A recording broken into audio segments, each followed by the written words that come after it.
NASA's James Webb Space Telescope launched just 8 days ago. Right now, we are streaming the final stages of the Sunshield unfolding from the Mission Control Room in Baltimore, Maryland. This is live coverage of a real-time spaceflight operation as controllers prepare the James Webb Space Telescope for work. On the morning of December 25th, a massive rocket called an Ariane 5 lifted off from a state-of-the-art facility located in French Guiana. On board, the James Webb Space Telescope, bound for a point in space 1 million miles away. The process of preparing Webb for actual operations is called commissioning, and the majority of that work is taking place here at the Space Telescope Science Institute in Baltimore. What you're looking at now is some incredible footage, actually taken live from the James Webb Space Telescope during launch. And here we now see the Mission Operations Center in Baltimore.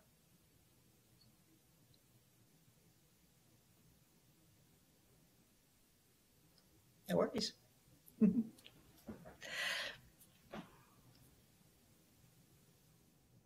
And the emitter status is changing. So I'm your host, Michelle Thaller, today, and this is really a momentous and historic event that you're looking at. We are actually going to be with you live as we finish the major unfolding of the James Webb Space Telescope Sunshield. This is something that has never been done in space before. This is a technology that's never been used in space before. I am really, really excited to be here. And I want to give you a little bit of a sense of what's going on here. A lot of things have been changing very rapidly. We have a beautiful set at Goddard Space Flight Center where we were going to give you a very well-rehearsed live broadcast. Because of the resurgence of COVID, we are no longer operating on that set. And so those of us who can be at home are at home for the protection and the health of our colleagues, and the people that absolutely need to be at the Mission Operations Center in Baltimore are there. That means that I'm doing this from my home and that you're looking at something that is also unrehearsed. This is a live event that we haven't really had a chance to put together in a very polished way. So as we do this, we're all in this together. I ask for your patience. If things are a little rough around the edges of this broadcast, that's the reason why. We also received a foot of snow yesterday here in Maryland where I live, so I'm having sporadic power outages. Hopefully we won't be worrying about that. But the reason we've decided to do this live is that this is something that everybody around the world is with us on. The James Webb Space Telescope is a true milestone for humanity. And it is a really historic, momentous day, and we want you with us on this day. So later in the broadcast, we'll be taking questions from social media. But to begin with, I want to begin discussions with somebody that's been with the Webb mission for quite a long time. And this is Keith Parrish. Keith Parrish, let's see, your title now is the spacecraft deployment engineer. Is that correct? No. I'm the commissioning manager for Webb. Commissioning manager. Thank you very much. The commissioning manager. Yeah, that's right. Yeah. So good morning, Michelle. Good morning. How are things in Baltimore? Well, we're great right now. I'm upstairs from that operations center that you see there. So I'm one floor up from the operations engineers right now. Right. Well, let's start about the people that are joining us. Perhaps some of the people that didn't see the actual live broadcast of the launch that we did.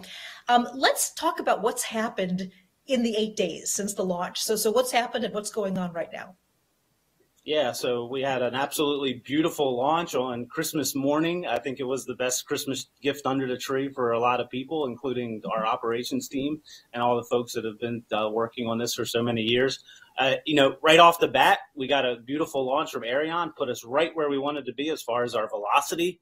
That evening, on Christmas evening, we actually did our first mid-course correction burn, and that was executed flawlessly. We actually used almost the minimal amount of fuel that we needed to do that. So, and that burn didn't happen by accident. That was years in planning. So just, big shout out to our flight dynamics team and our Delta V team and our propulsion and all of our teams. So they pulled that off flawlessly at exactly 12 and a half hours after launch. Then the next day we did some more turn on of activities. We got our antenna deployed. Eventually we got into getting our another burn a couple days later. We did a small mid-course correction. And then the next day, we actually started doing our deployment. So we deployed our forward and aft UPS shells. We deployed that big tower that gets the telescope up away from the spacecraft. And then then the pace started really, really picking up. And I had to, it's been such a blur. I had to write down just to make sure I didn't forget it all. On about 5 days in, we actually did our roll-up covers, and those roll-up covers come in 3 stages. We release a bunch of pins that hold those covers to the shell. We released those. They rolled up in two out of the 3 stages, and we held them there. And then on New Year's Eve, we did what I would think was our most exciting deployment, and that's where we actually deployed our plus and minus booms, our J2 booms. And you can see some footage here of the real thing when we tested this on the ground for the last time. So everything you're seeing in that footage is what we're doing right now. But those plus and minus J2 booms came out on New Year's Eve. We had a great New Year's Eve here in the Mission Operations Center. And the big thing about those booms coming out is that's when we plunged our telescope into darkness. For the first time, our telescope has no more sun on it, and it's been cooling as it should ever since. And then over the last couple of days, we took a little bit of a break over the weekend, as you've heard in the news there, which was much needed for our team because they were going like gangbusters for that week. And then yesterday morning, we started what we're doing right now, which is actually pulling in the corners and actually tensioning up the 5 layers of the sun shield. So it's been an absolutely, just a whirlwind and a fantastic week since we've launched. That's incredible. And so many congratulations.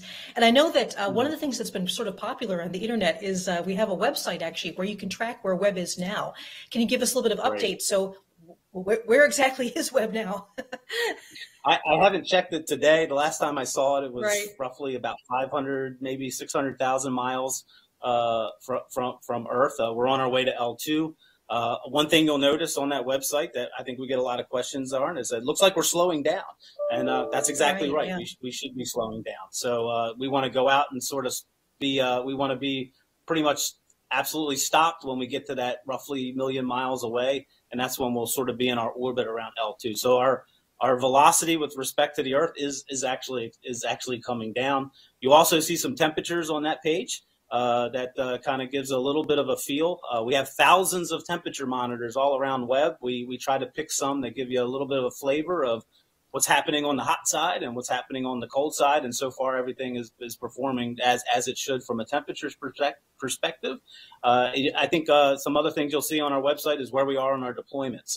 And you should be able to track that all on our website. So, huge shout out to our media team that does those websites and does everything you're doing today, because we're a fast moving thing and you guys are keeping up with us. So it's, kudos to you guys. Yeah, we were talking a bit about some of the challenges with this, the resurgence of COVID has created. What's going on at the Mach and with your team to make sure people are safe? Tell me a bit about how you're dealing with the challenges right now. Yeah, so like the rest of our nation right now, we're dealing with the surge right when we're doing all this. So we've known this. We've been in our rehearsal stage for a couple years now, since the reality of COVID hit the entire world. So we've started planning for dealing with COVID, a couple years back, and so we were ready for it. We weren't quite anticipating a surge like we just got right on top of our first week of the mission, but we have protocols in place to keep everybody safe. We do testing. We try to keep our numbers down. We do what we can practically, and then we do have cases.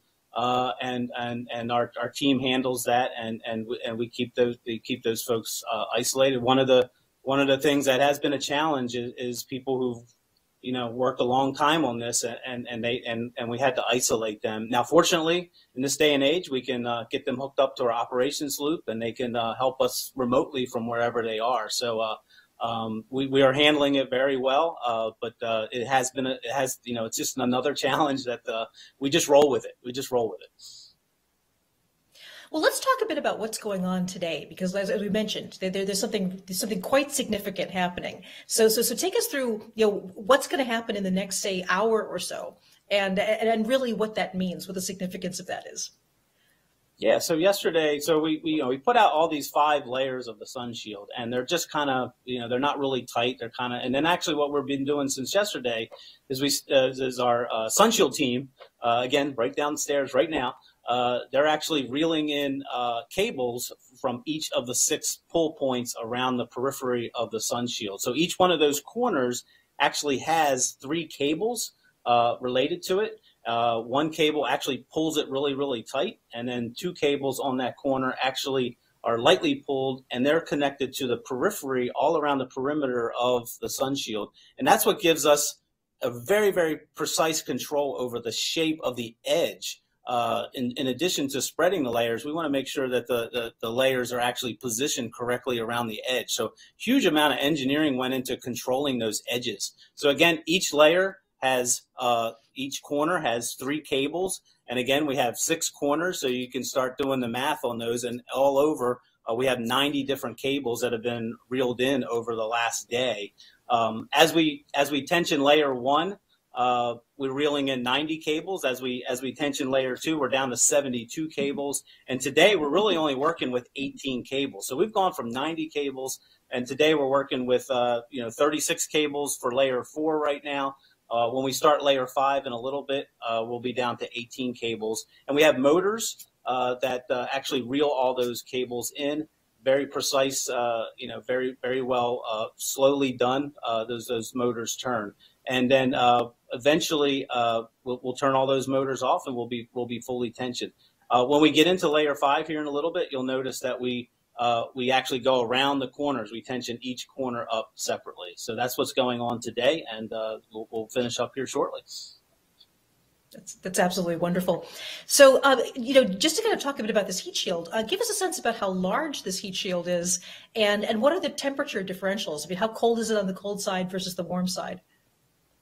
Yeah, so we always throw around the tennis court analogy. I guess if you play tennis, you know exactly what we're talking about. If you don't play tennis, you're probably like, well, I think that's big. I don't know.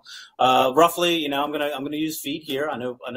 It's roughly 70 feet long and about 54 feet wide. So you can see some dimensions there. Thank you for providing that in meters. So yeah, very, very large. It's one of the largest structures that has flown, that has been sort of robotically or automatically deployed. So yeah, quite large. Again, all the edge control, all the edge separation, and again, we're doing 5 of these. We're not just doing 1. So again, a huge shout out to our SunShield team. They've been at this for many, many years, and you cannot overstate what an engineering accomplishment this is. The thing that's so exciting about so many aspects of the web. Oh, I see here we've got a graphic about the here's some temperatures. Yeah, this is dramatic. Again, we try to put this out on our website, but roughly we get about, again, in Fahrenheit, we get about 100-degree Fahrenheit drop per layer. Overall, we get about 600 degrees between the hot side and what I call our coldest temperature on the observatory, which is our instrument detectors. Our instrument detectors are running right around minus 400 degrees. So you could boil water probably on the front side of us, and then on the back side of us, you're almost down to absolute zero. So the huge size of this has to do with just the general size of this observatory, in total, and of course this idea that it had to actually be folded up to actually launch inside the Ariane 5 rocket. And I just want to take you back a little bit through that launch. I know that this was something that was an incredible day for all of us. I'm sorry, I'm getting yes, absolutely. I'm just getting instructions that we have a wonderful chance to talk to another person that's had, been truly a historic day, Jim Flynn from Northrop Grumman. And so Jim, please introduce yourself to us and tell us a bit about how you're doing today. Yeah, I'm Jim. I'm the original SunShield manager at Northrop Grumman, working in partnership with the NASA team. I've been involved in the SunShield all the way from the original concept development, through the design, all the build and test, and through this final great phase of deployments on orbit. So let's talk a bit about the SunShield in details. I mean, for one thing, I mean, what an incredible story for you that you've been working on this for so long. Tell us a bit about what the SunShield is made of.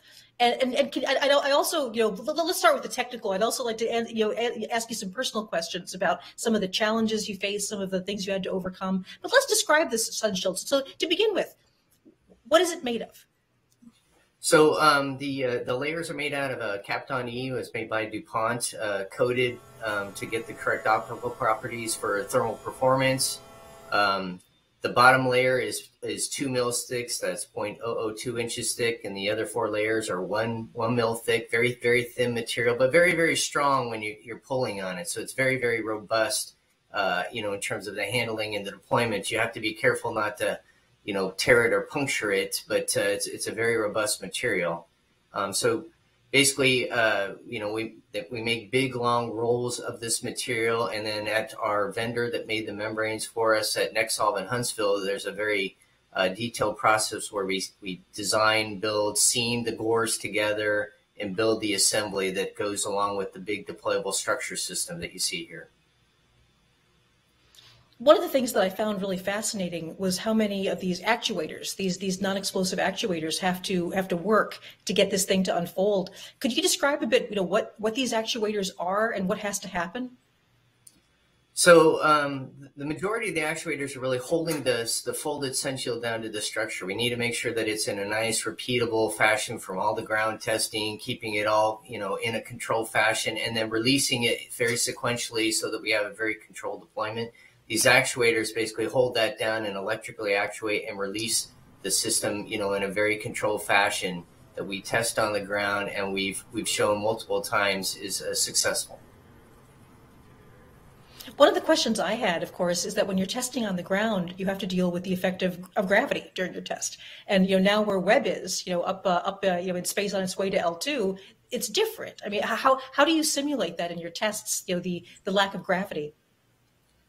Yeah, so we had to kind of break the test program into pieces. At the big assembly level, you really just can't do that. So we made subsystem articles. We would hang them almost in a shower curtain fashion, deploy them out, offloaded like you would see in zero gravity. So it's really a building up of a lot of different test articles in different orientations to show how it would perform in a zero-G environment. So you have to do it kind of in pieces rather than all at once with the final build. And what were some of the major engineering challenges? I mean, can you, over your many years working on the SunShield, what were some of the stories of, okay, at first we didn't know how to do this, and then we figured it out. What were some of the big things that stand out in your memory? Yeah, I mean, originally it's we had an idea what this needed to look like, in its deployed state, but it was really, how do we take these 5 very thin membranes, fold them up and get them to fit within the payload fairing of the launch vehicle, and then be able to deploy it on orbit very reliably and, with a lot of confidence. So I think that's probably, in the big picture, just the ability to take these, 5 thin layers, fold them up, and then make sure that we know how we're going to deploy them to get to that final shape. That's probably the biggest challenge that we had, in the development of this subsystem. I know that, whenever we've been talking about you, they've been saying, you've got to get Jim on this because he's the one that they feel was sort of the lead on this. I mean, the person that has been on it so long. How long have you been on this project? When did you start working on Webb? It seems like my whole life now. I think probably like, maybe about 15, 16 years from beginning to end.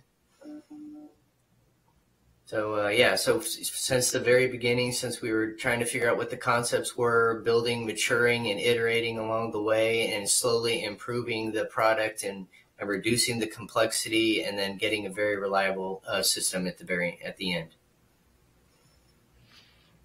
Keith, is there anything you'd like to add to the story? I think you've been working with Jim for quite a while. I mean, obviously, Jim is understating the challenges because he has overcome many along the way. So, the only thing I would say that people may not appreciate is the rocket launch itself and just getting the air out of all these layers. So, I'm sure Jim would like to add a little bit of detail there on how that was probably one of the biggest challenges.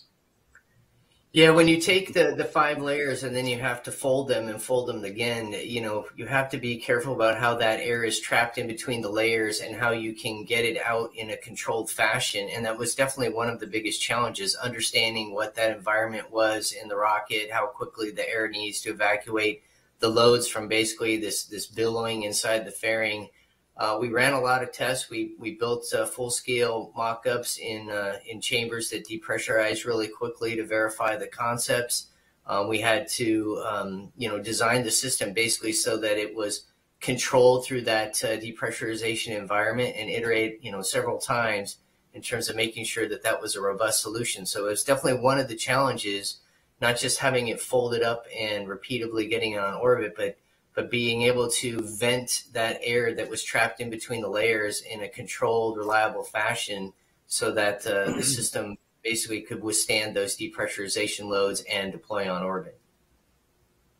Yeah, what we're looking at here, the image that they have for us was that spectacular, real image of the observatory pulling away from the rocket, and this was one of these things that I could hardly believe was real when it was happening. It was an absolutely gorgeous shot. And DEU stop deploy. oh, sorry, I'm just hearing an instruction from the mock. I was wondering if that was right. Yes. Yeah, so they finished the layer 4 forward tensioning. They'll move on to the aft, and layer 4 is almost complete. Will be complete after the next major move. Yeah. Just amazing. One of the questions we've been getting from social media is that we had that image of the observatory pulling away.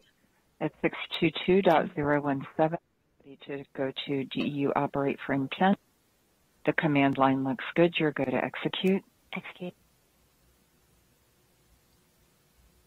Okay, so I guess I've heard that Jim needs to go to the console. That we're coming up on the very end of this. So Jim, thank you so much for joining us, and congratulations on everything, and best of luck for the rest of today. Yeah, I just wanted to congratulate the entire team. It's just been a hugely talented team from beginning to end on the Northrop NASA side. A lot of brilliant people working a lot of hours and really a lot of dedication to get us here to this point. And there's a lot of people out there that really deserve a lot of credit. Yeah, and, I can confirm. Kudos for the success that we're seeing here today. Well, thank you so much for joining us. All right, thank you. At 622.019, we are ready to execute. That clock looks good. You're good to execute. Yeah.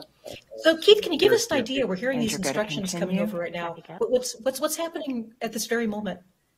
Yeah, so what you're hearing the voice of our DepOps lead, Nancy, and she's awesome, and she is coordinating between our flight operations team, which is actually sending commands up to the spacecraft, and she's sort of the liaison between that group of folks and actually our deployment engineers. And OC, you are going to move the aft MTS motor pair. Copy. And what she did there, she just told them to send the command to start running the motor on the aft tensioning mechanism. And if you look at the OBT right there, if you can see, you'll see 3 layers. And OC, you can queue up the DEU stop. Roger. You'll see the 4th layer rise here pretty soon. And the motor status for the aft pair is moving. And it's worth mentioning, you used an acronym, but this is actually a real-time animation that, although we can't see what's going on with the observatory, this is actually showing you what configuration it's in at the moment. It's based on the data. And that brings up a good point. I know folks have been interested in, why don't we have cameras? Nobody would love to see Webb doing its thing right now than us. So it's, one of the things we really did want to put cameras on Webb. However, Webb changes shape a lot. You can tell over its deployment. It's going through multiple different configurations. So we just didn't need one camera. We would need multiple cameras in multiple locations. The other thing about Webb is it's very, very shiny on one side, and it's incredibly dark on the other side by design. And so we would have to take artificial lighting. Ultimately, we wanted cameras, but the engineering usefulness of those cameras just wasn't there unless it got really, really complex fast. The other thing is our cold side is really cold. So any camera on that side would have to be designed almost from the ground up to survive on that side. It would fall apart if not, and we'd have debris floating around. Possibly it would unless we started from scratch. So, and then the other thing, we're trying to keep our heat loads on that side very, very low. So all those things kind of combine together to say we really want these, but we just can't do it. So maybe from scratch, from day one, if we started over again, we could implement them in. So all that being said, we take all of our telemetry that's coming down from Webb. That's actually the numbers that we see on our screens and all the different information. Webb is incredibly instrumented. It's telling us everything about itself at all times, its position, where all these deployments are. But we take all that data and we synthesize it into a visual tool, which we're seeing on the screen right now. And we don't use it from an engineering perspective as far as this is what's really happening. The numbers tell us what's really happening. But our incredible OVT, our observatory visualization tool, they put a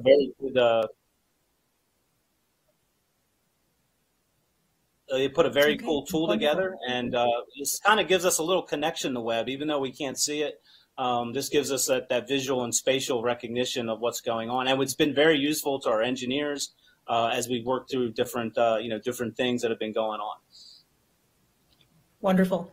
So, Keith, do you have any idea, are we sort of at a countdown about how much time it'll be until we know that this is completed? Let's see, you should be doing layer 4 on the aft right now. That's quite a long motor move for this. So, and I always pull up here, I'm listening to a bunch of different operational loops.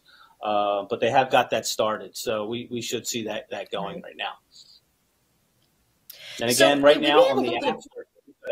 Yeah, go ahead, Michelle. Oh no, please go ahead, Keith.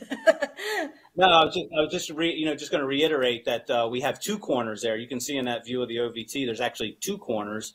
So we actually have 2 sets of mechanisms winding 2 sets of cables for each of those corners right now. You can see up in the corner there, maybe you can see in the corner, you'll see some of that data that's coming down from Webb that's counting up. Those are our instrumentation that tells us our position of our motors and how many, how our motors are turning and how fast. I think that we have a few minutes here to maybe go back into some of the explanation as to why this heat shield is required. The whole idea about infrared astronomy and why it's so imperative to keep this particular observatory so cold. So maybe I'll just start by a bit of background about the infrared. And infrared astronomy is something that I've been involved in since I was right out of my PhD. I started working at the Jet Propulsion Laboratory in Caltech on the Spitzer mission a long time ago. Infrared radiation is something that we commonly think of as heat radiation. And infrared, the actual word infrared means beyond red. So this is a color that our eyes don't see. Our eyes are only sensitive to a small range of all of the colors of light, or as we say, electromagnetic radiation. And infrared is what we commonly think of as heat radiation. And so that's something that we need to keep the observatory very, very cold in order to detect heat radiation from objects very, very far away in space. And in fact, the science goals of Webb include detecting perhaps the farthest things we've ever discovered. One of the real advantages to infrared, as you see here, this is a Hubble Space Telescope visible light image of the famous Pillars of Creation. That's a giant gas cloud that's producing several stars inside it. Stars are being born. And when you go to the infrared, Hubble did have an instrument, NICMOS, that did see a little bit into the infrared. And you can see just what you're missing when you look just at visible light. Console for a bit. So those 2 images are both absolutely real. It's just that the second one is an infrared light, which is invisible radiation to your eyes. Infrared light has the ability to cut through dust. And this is one of the amazing properties. Just like you saw, if you want to see stars and planets forming, they do so inside giant clouds of dust and gas. And normally the visible light is completely obscured by all of that dust. There are other things like the very center of our galaxy. The Milky Way galaxy, which is a family of about 500 billion stars that we belong to. The center of the galaxy is on the order of about 30,000 light years away from us, a light year being about 6 trillion miles, the distance light travels in a year. And that is also obscured by big clouds of dust. We can't see into the center of our galaxy, invisible light. So there are so many objects that infrared is going to be really, really excellent to see. We may also have some roll-ins. Oh, here we go. Yes. Here's a really lovely roll-in showing you that Webb and Hubble, Hubble Space Telescope was designed mainly to see visible light, the kind of light that our eye sees. It did see a little bit into the ultraviolet and infrared. Webb is optimized and designed to see infrared.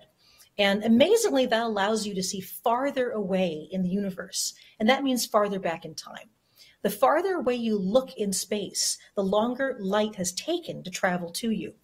And there's an amazing property of our universe. So the universe is expanding. Space itself is expanding. And as that light from the very early universe travels through space, the wavelength is actually stretched by the expansion of space. So light that might have begun from starlight and the ultraviolet or visible light from the first generation of stars, that wavelength of light has actually been stretched out into the infrared. And so if you want to see galaxies that are very far away and very distant, and here we actually see a graphic of how that works. A galaxy it seems to be receding from us in the expansion of space, and that light that would have started as visible or ultraviolet becomes infrared. So one of the amazing science goals of Webb is to be able to look back to a time probably only about 200 million years after the Big Bang.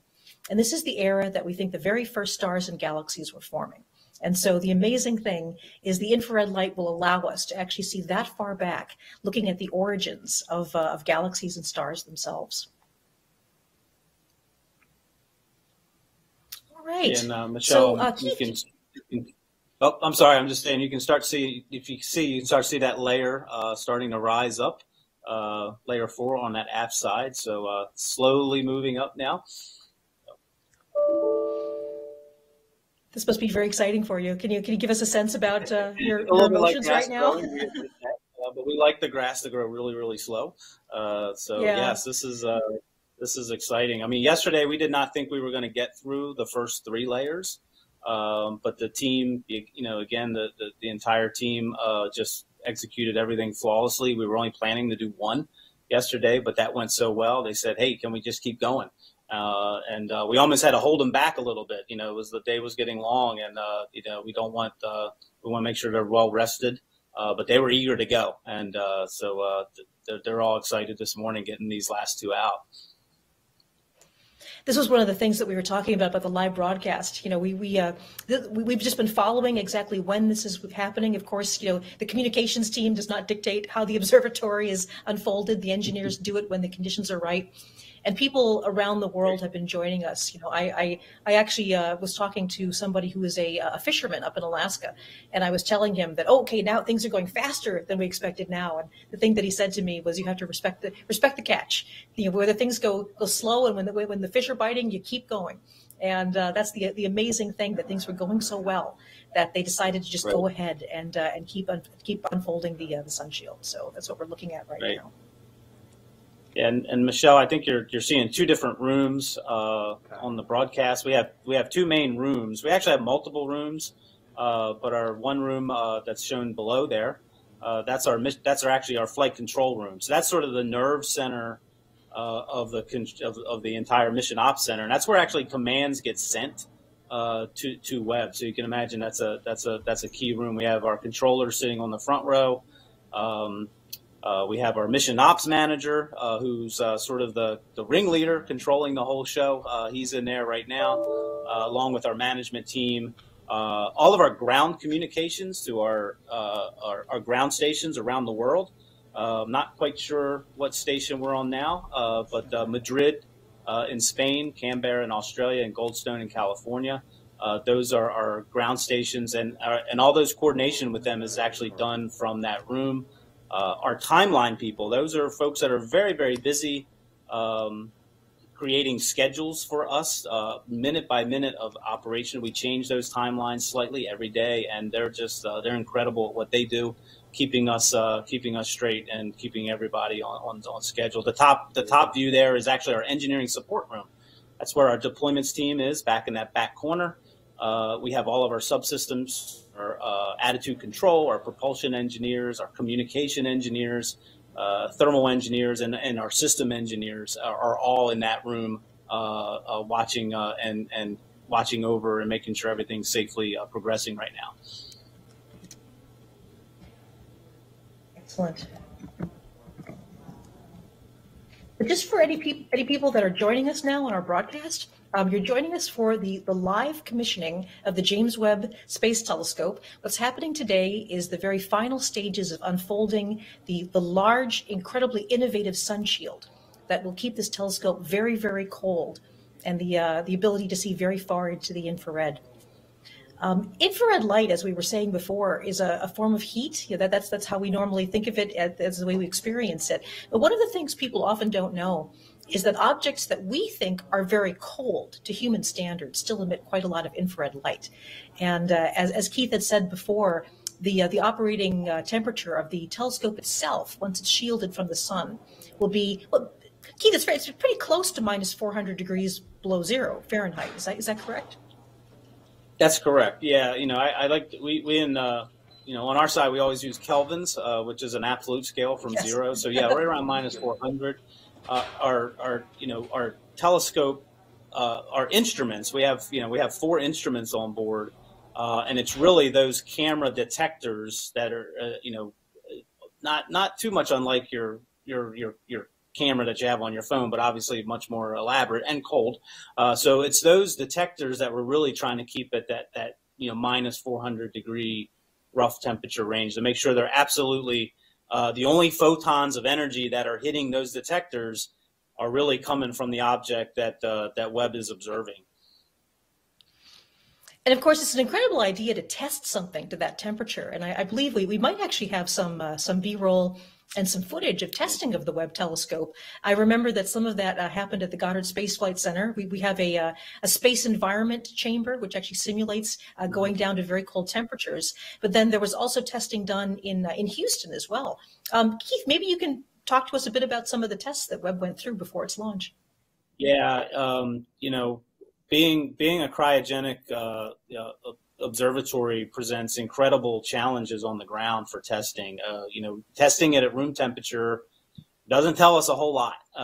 Everything about Webb is designed to be operated at these incredibly cold temperatures. So like the mirror itself, it actually is not a very good mirror at these temperatures. It actually gets better as it gets colder. So in order for us to test the optical system or the instruments, we have to take them into incredibly cold temperatures. So we did some testing at the Goddard Space Flight Center in Maryland. That's where we took our entire instrument package, put it in one of these chambers. We actually pump liquid helium around the walls of this vacuum chamber, and that's what drives us down to these really, really cold temperatures. Once that instrument package was tested at those temperatures, we introduced it to the telescope. And the telescope and the instruments were integrated, and it was too big for our facilities at the Goddard Space Flight Center. So we took it all the way down to Houston in Texas to the Johnson Space Center in Chamber A. Chamber A is famous for being built to test for the Apollo program. So again, we completely retrofitted, again, worked with our team down at the Johnson Space Center. Again, incredible NASA team between centers. And what we did there is we completely turned that chamber into an optical test facility that could be operated at our temperatures. And that again, an incredible achievement by the team that did that work. We were under vacuum and under test down there. I want to say well over 100 days. It was almost nearly 4 months. Yeah, you can see some of the footage of us coming out of the chamber into the clean room. So this was after the testing was done. So yeah, we had a team. We had pretty much the entire telescope and instrument team and spacecraft team down at Johnson Space Center for nearly 100 days. And I think that was in 2017. So that was when Hurricane Harvey happened to come through Houston and presented some challenges for us and our team down there supporting that test. But we were able to test through that hurricane, that really devastated that area. And it actually, a lot of the people that worked on the facilities and were working at a Johnson Space Flight Center were highly impacted in their personal life by Harvey, but they kept at it and supported us. So that was quite a achievement for our team and nothing's been done like that before. We've never taken something this large down, an optical system to these temperatures, and been able to do that. So quite an really, really tough testing Webb on the ground. That's why we like it in space. It's at home. It's always wanted to be there. So that's why we're so excited where it is now. Absolutely. Well, let's talk about, you mentioned it's home in space. It's going to a very specific location in space. It's not just going anywhere out there. It's going to a point that we call the second Lagrange point, or L2. And maybe you can give us a little bit of a talk about, where is this and why would we put Webb at the Lagrange point? What is a Lagrange point to begin with? How about that? Yeah. So, these Lagrange points are interesting places where two large bodies like the Earth and Sun, the gravity of them sort of interacts in a way where you can put objects there and with some control, you can kind of keep them there. So what's really nice about Lagrange point 2, every large two-body system has 5 Lagrange points. We use Lagrange point 2, which is on the opposite side of the sun. So the sun line and the Earth, we're 1 million miles away from the sun on the other side. And what's nice about that, as the Earth goes around the sun, Webb just kind of tracks along with the Earth as it goes. In this animation, you can see, and we're always able to keep the Earth and the sun in a line with us, and that's really what lets us use a sunshade or sun shield like we have with Webb that blocks out the Earth and the sun and keeps Webb in darkness all the time. The other nice thing about the Lagrange point is it is 1 million miles away, but that's really not that far. So it allows us to have a reasonably sized communication system. We're going to create gigabytes of data every day from our cameras and our instrument detectors. We have to get all that data to the ground, and we don't really need huge antennas to do that. So that's one nice thing about 1 million miles. Sounds far. But remember, we're sending data from Pluto and other missions back to Earth, and it takes a long time. So this is good for us.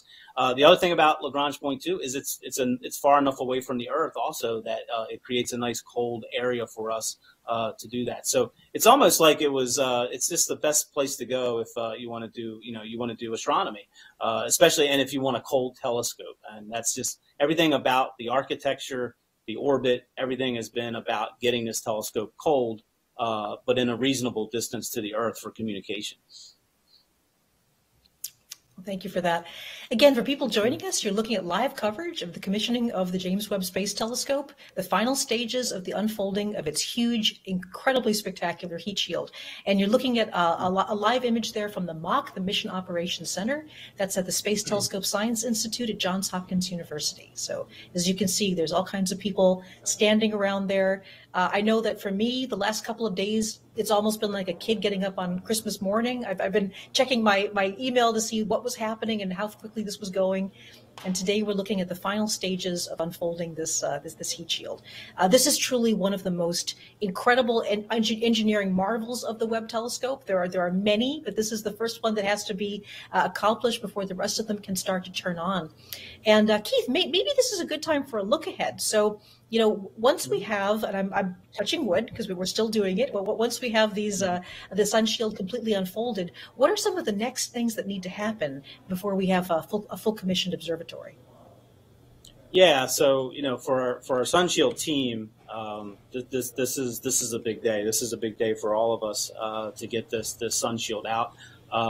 So we will let them revel quite a bit for the rest of the team, for the rest of the deployments team that's still here, and for the rest of the commissioning. We have a lot of work to do. We got a long way to go here. So we'll take this as we get it. We take each one of our deployments as a small, it's a small touchdown, but the game's still going. So next up is our telescope, and that is, that's what it's all about. So starting this evening, we're going to get some heaters on to start heating up the motors that actually do the deployment of our secondary mirror system. We'll get that heated up. and we'll get on with that tomorrow. We'll start doing that operation. So that's really. Again, I got to make sure my timeline, depending on how long the day goes, we'll update everybody when we're actually going to do that. So our secondary mirror system comes out. You can see in this animation here. We actually have a lot of other deployables on web that we don't really talk about, not just because they're they're not as newsworthy maybe as the telescope or the sun shield, but we have a lot of radiator shades we have to get out tonight on the spacecraft. The sun shield and the telescope get all the attention sometime, but our spacecraft is critical that we control all of its temperatures, and we don't quite have all of the sort of the shields out to protect our radiators, which cool off our spacecraft. We have to get those out this evening. They're much more, I don't want to call them simple, but they're much more typical type deployments that we'll do this evening for the spacecraft. And then again, we get into our telescope deployments over the next couple of days, culminating in the 2 wings, which each wing has 3 of the 18 segments on it. So you can see we'll do that, what we call our port wing, our plus J2 side in our coordinate system. We call that port as you're looking forward, and then our starboard wing on the other side. So that should be later in the week, and then yes, we will breathe a big sigh of relief at that point, because we will have a fully deployed observatory. The next thing that our team will get into, I'm just listening to see when this motor move will start. This is our longest move, by the way, this one on the aft. So this is a very long move on the aft on layer 4 here. So that's why this is going on a little long. A lot of cable has to be drawn in for this specific configuration. But next, then we kind of turn over the telescope to the telescope team, hopefully next week. And what they're going to start doing is we have all those 18 segments. They're all locked down for launch. We actually sort of snub them up tight for launch. They're going to move those mirrors. Each one of those 18. This is Dep Lead on ops. I can confirm the aft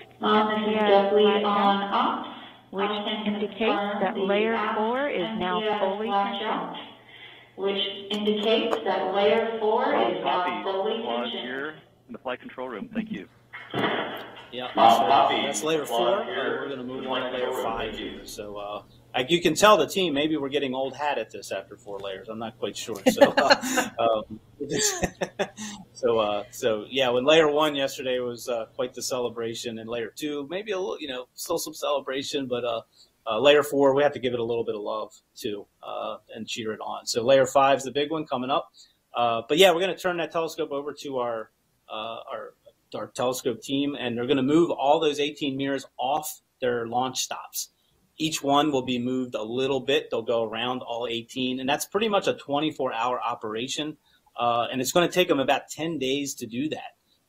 So for a lot of us, we're looking forward to the grass growing even slower when it comes to deployment. So we're actually looking forward to a little bit of a pace break there, and actually let them. Our telescope team is sort of biting at the bit to get started, so they can't wait to get that going. So once they do all that, once they wiggle those mirrors around and make sure they move and track their positions, we'll be turning on a whole lot of other equipment. We're actually got our instruments. We're turning them on over the next couple of weeks, getting them going. We have a cryo cooler on board. I mentioned really, really cold temperatures. But we have one instrument that needs it to be really, really cold, and that's our mid-infrared instrument provided by our European partners. We actually have a cooler on board that takes that instrument all the way down to 6 Kelvin.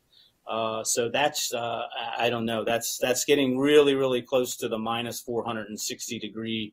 Really, really close to zero there. So you see this animation of our instrument package in there. That's our 4 instruments buried in the heart of Webb there. So one of them is the mid-infrared instrument. It's kind of covered up there on the left side. And we actually are going to turn on a cooler tonight to begin circulating warm gas up through its plumbing supplies to make sure we don't get any ice contamination on the lines, because everything on the cold side right now is getting really, really cold, and we don't want any water ice to contaminate their cooler lines. So we'll be doing that tonight, actually. But yeah, all this is about that 29 to 30 days of on the edge. But over the next 2 weeks, it'll be a little bit slower pace, ultimately culminating in our final mid-course correction sometime in late January, which will insert us officially into that L2 orbit. And at that point, we would consider our spacecraft basically commissioned. And at that point, it's all about the telescope and the instruments, and we just can't wait to turn it over to them. Well, you mentioned the MIRI instrument, and let's talk a bit about the sort of the whole instrument package that Webb has, the different instruments that are on it, and the different capabilities they have. So, do you want to sort of walk us through the four main science instruments? Yeah, so we have a near-infrared instrument. Again, we're going to talk a little bit about the wavelengths that these are in. Our one instrument that's what we call the U.S. contribution to the instrument package is the near camera. That's been provided by the University of Arizona in a partnership with Lockheed. So they have built that. That is a fantastic imaging camera. That will be one of our workhorse cameras, doing a lot of imaging for us.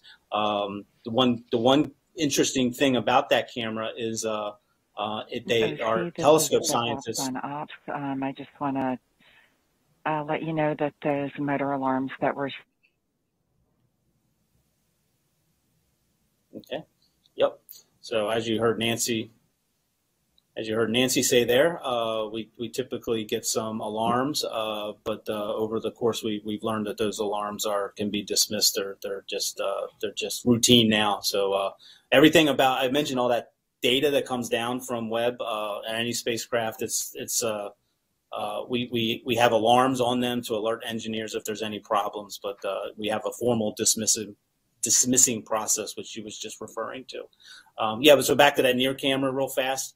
It is our workhorse. It also is our wavefront sensing camera. And what that means is that camera is used by our telescope scientists to determine the optical imaging quality that's coming out of our telescope. So they'll actually retrieve an image using NearCam. They'll study it on the ground.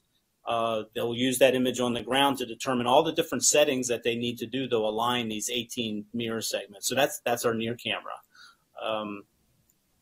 If you move on, we have a camera or another instrument called the Fine Guider and NIRISS. That's another near infrared instrument, but it's also our Fine Guider, and that's provided by the Canadian Space Agency in partnership with them. And what that instrument does, it also does incredible science with some spectroscopy, and it also is our guider. So that guider actually works with our spacecraft attitude control system. It also works with our what we call our fine steering mirror, which is on the telescope. And all those systems working together actually help Webb point at whatever it's trying to image and take data from. We have incredible precision pointing, and we have observations that can be done up to 14 days. So we can hold steady on anything that we're looking at for 14 days. And the Fine Guider from Canada is a key part of that. We have a near-infrared spectrograph.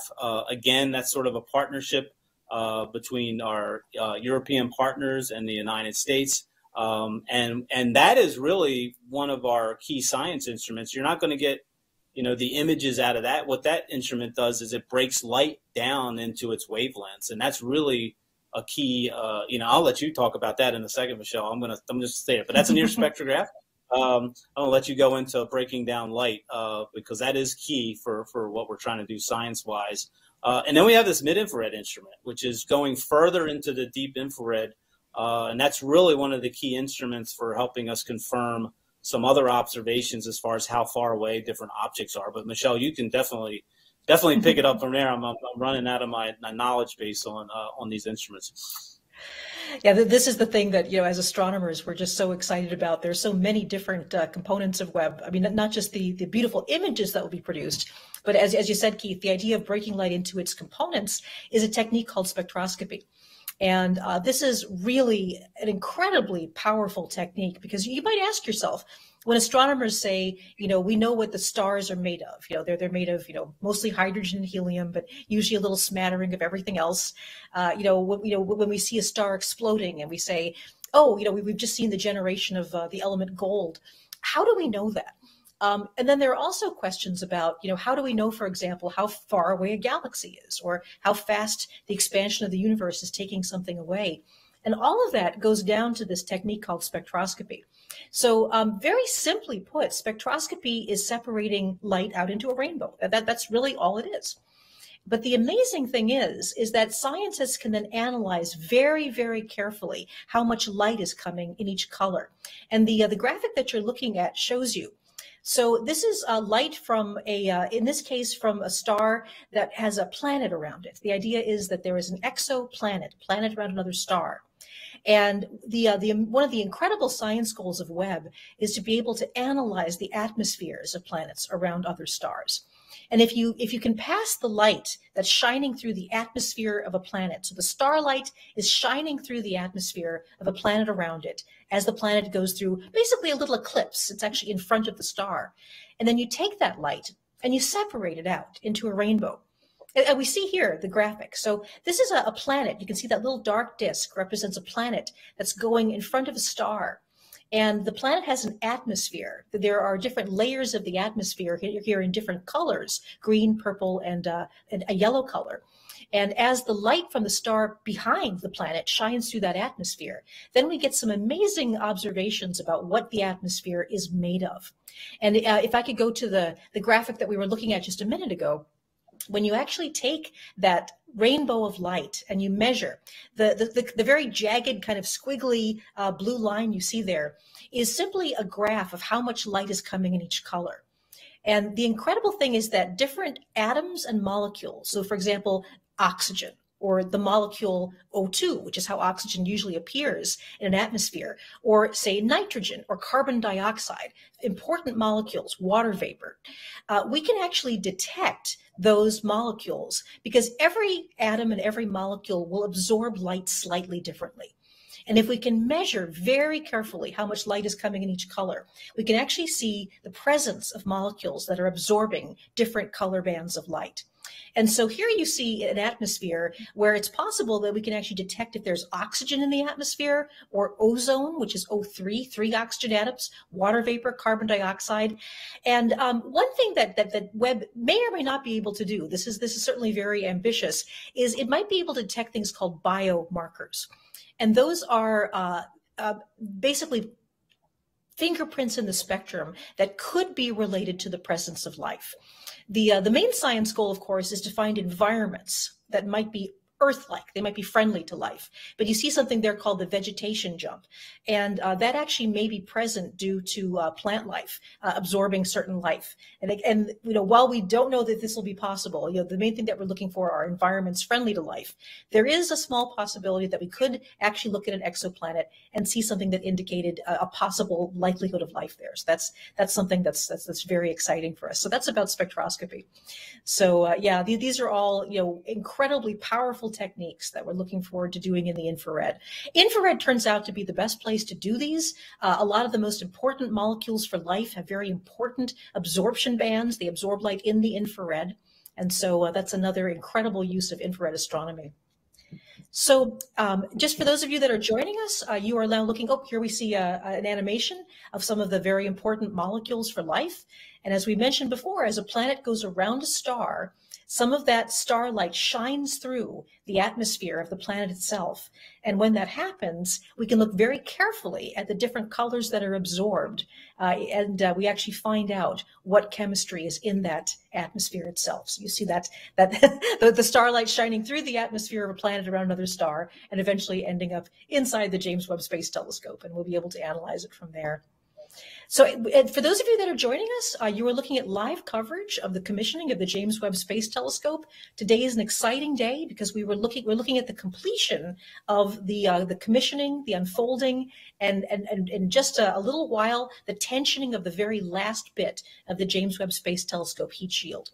I think that actually it might be a nice time to go to our social media feed because we will be able to take some of your questions live. For those of you that would like to do this, you could use the hashtag AskNASA. And I have been receiving some of the social media questions right now. So Keith, as we look in here at the live footage of the Mission Operations Center at the Johns Hopkins University, the Space Telescope Science Institute, maybe you and I can take a bit of a hack at some of these social media questions. The first one comes from one of our users on Twitter that says, will the telescope need periodic tensioning during its lifetime, or is this a one-off thing? So Keith, could you answer that question? Is this something that we're going to do again, or is this just the one time we ever tension this heat shield? No, we do not plan to ever retension, and that was a chosen thing to do in the design. So all the materials, everything about the analysis of the design has shown that we don't need to do that. So everything will wear, but we have our layers are actually tensioned on springs. Over its lifetime, those springs will sort of take out any of those changes. Let's see. We have a question that somebody from Bob on Twitter is saying, how do you keep the sun shield in the correct orientation? Does it require constant adjustments over time, or is the orbit set and it stays in the correct position forever? So that's a question about unfolding the telescope. Yes. Yeah, it's locked in position. If this is its final position, it'll stay in that. Again, everything is designed to be a little flexible as temperature changes. Decreases in temperatures change. It will vary, but it's all. All stations, this is Mom on Ops. All stations, this is Mom on Ops. Let me just give you a quick status of where we're at. You can see we've completed car 622, layer 4, and that call was made earlier. Before we get into layer 5 on car 626, we're going to go ahead and reassess our communications with our medium gain antenna and our signal strength there. So once we evaluate that and see if we need to repoint the dish or continue on, we'll take either of those actions before we proceed. So that's where we'll stay for just a little bit while we let the team in the back go ahead and do that analysis. So stand by. Okay. I think you heard our mission ops manager there. We are playing the ops loop, right? How can I ask that? Yeah. So we finished layer 4. This is live. You're getting to hear some of the stuff that goes on every minute of every day. And one thing we're trying to do is make sure our communication coverage is good. So they're going to take a little pause, it sounds like, to do that. So we can take some more questions while they get their communications established. Webb is communicating right now just fine, but sounds like they want to make some adjustments. So we were just talking a little bit about the question that we got when we were getting that announcement from the mock. The viewer was actually asking about whether there's any sort of correction to the orientation needed. So I mean, will Webb have any sort of engines to kind of keep its orientation right with its heat shield pointed toward the sun? Yeah. So we move the entire observatory when we point. So all of Webb moves together as one sort of rigid body when we move around to look at things. So and we maneuver it with reaction wheels. We actually spin. There's 6 wheels inside. We spin those wheels up to different speeds. The torque on those motors, the Webb will actually spin around that. So it's the classic the bicycle wheel and trying to turn things up. You turn the other way. Webb has nothing to hold on to, so when those wheels spin, it gets spun the other way. So really, really slowly. So we use those wheels is actually how we maneuver and point. Every once in a while, we do have a propulsion system on all engines, and they can be fired too for more dramatic attitude changes. Okay, well, looking, see another answer from Twitter. It says, is it extremely hot just behind the shield and extremely cold just in front of the shield? And this is a question that we talked about a little bit earlier in the broadcast, but there are people that are just joining us. Can you talk a bit about the temperature differential between the hot side and the cold side of the heat shield? Yeah, so the hot side, that sun-facing layer, we've done everything we can to make it as cool as possible, but it's still really, really hot.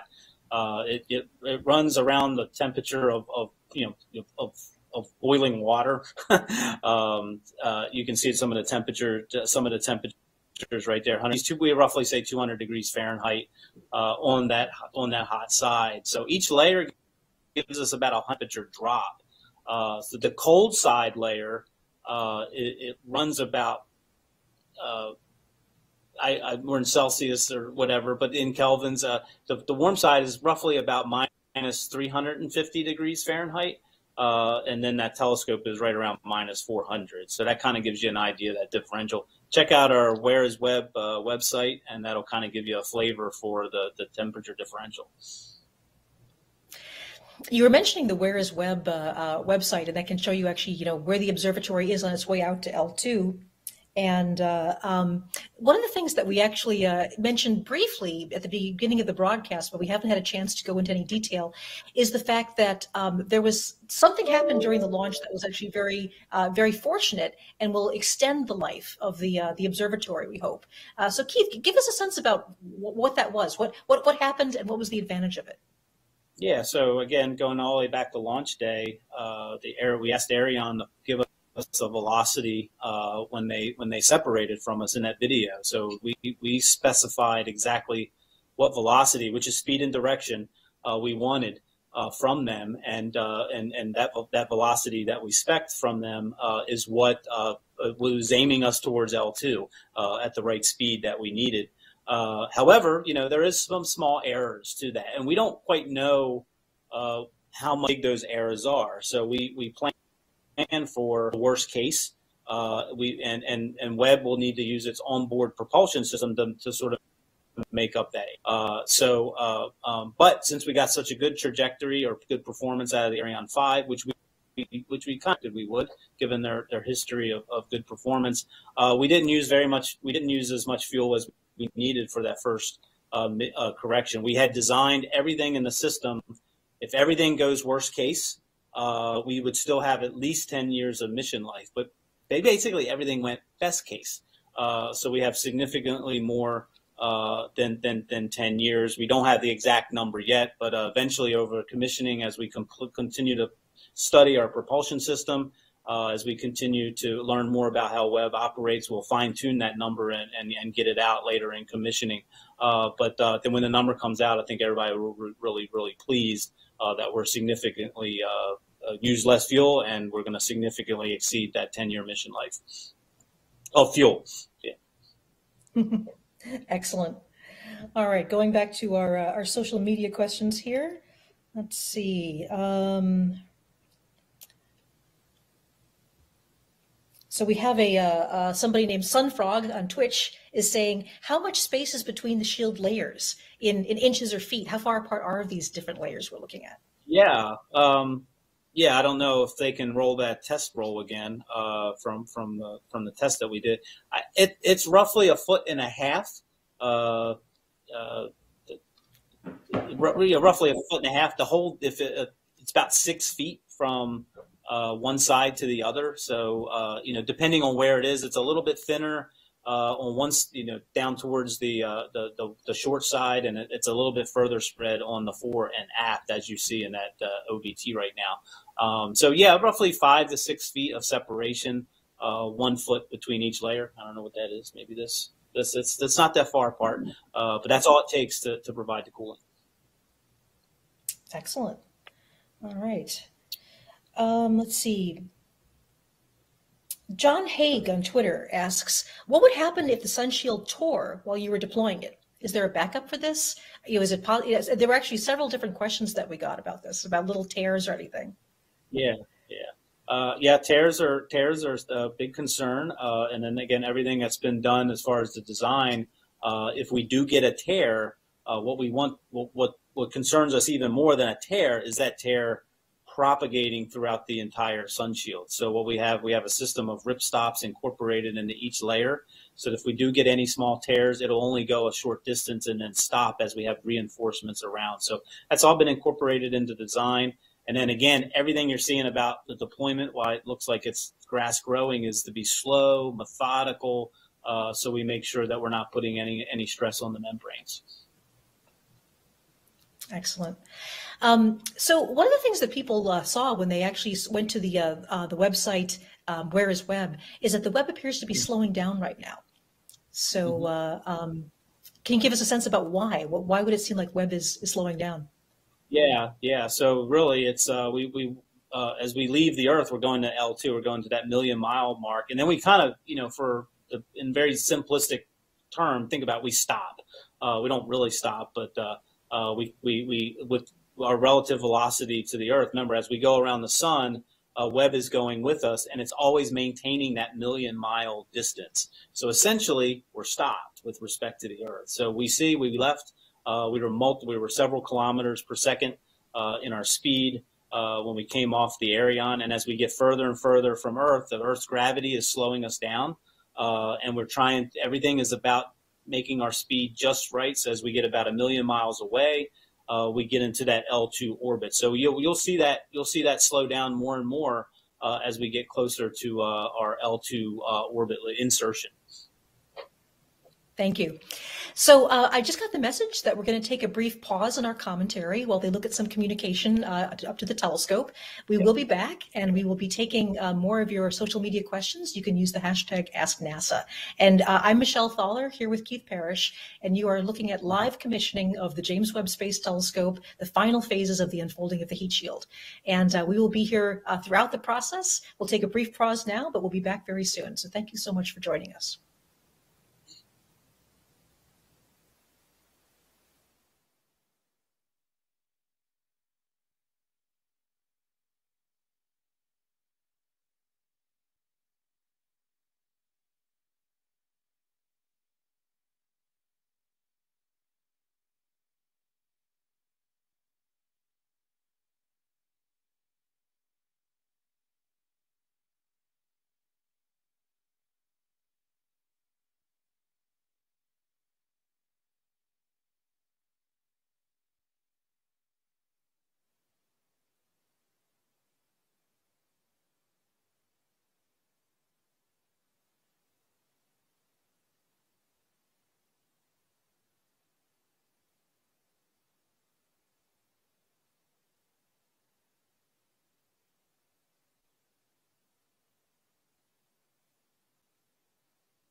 Yeah, Mom.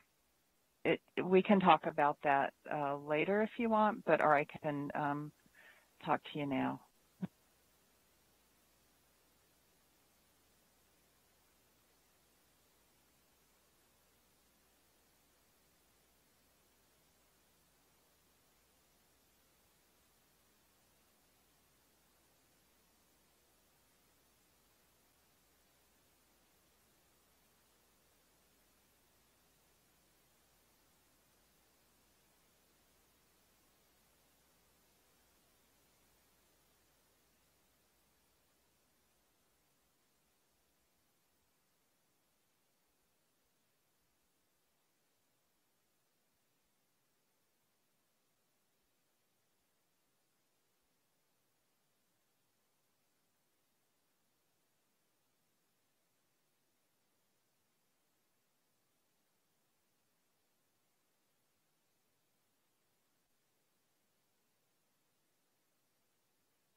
Yeah, we will execute 12.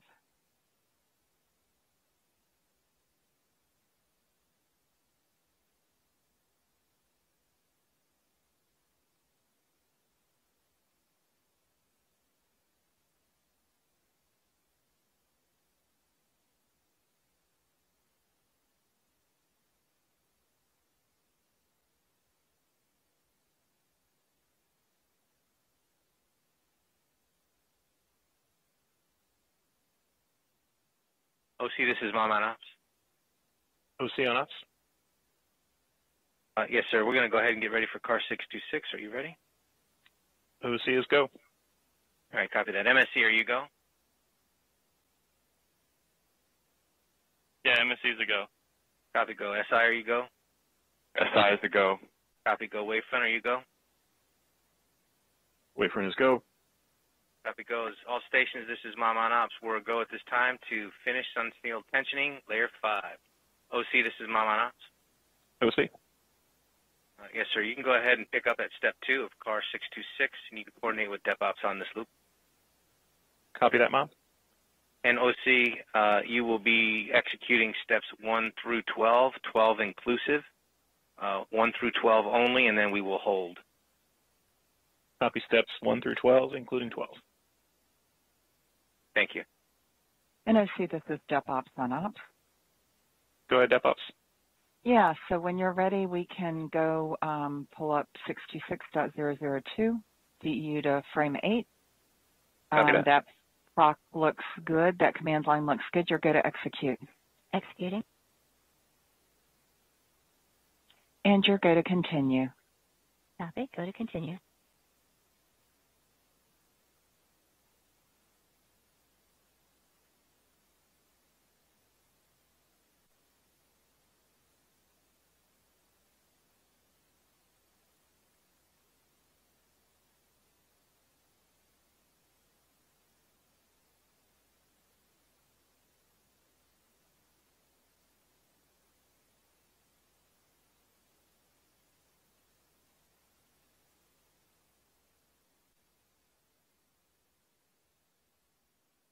Okay, I can confirm operations frame 8.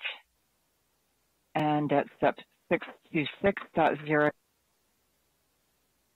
we are below the temperature, 290, so we do require self-heating.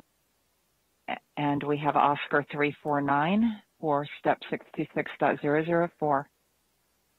Copy that, DepOps. We have CR 349 queued up in the central window now. Yeah, I see that. I don't see it on the command line, though. The CR looks good. And that command line looks good. You're good to execute. Executing. And you're good to continue. Copy. Go. Okay, stand by while we review the motor move parameter. Standing by.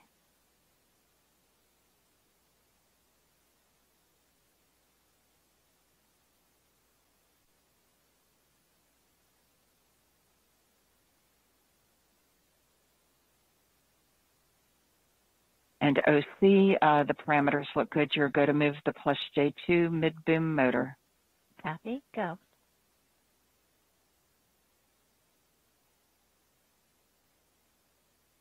And in the yellow window, you can queue up the stop. Roger. And we will hang out here waiting for the motor to warm up.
OC, this is DevOps on Ops.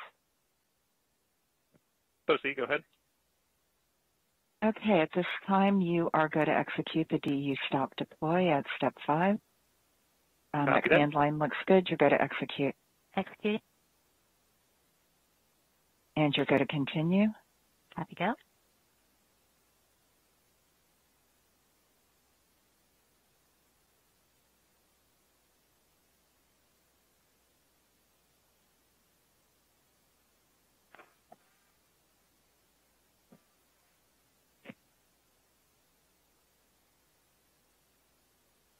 Okay, I can confirm motor stop.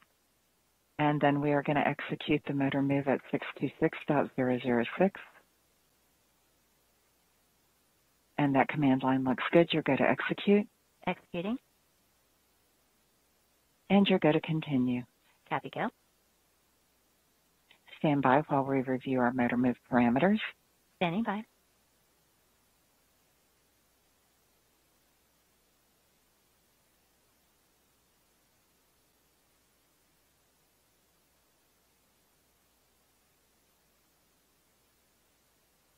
And OC, you're going to move the plus J2 mid-boom motor. Copy, go.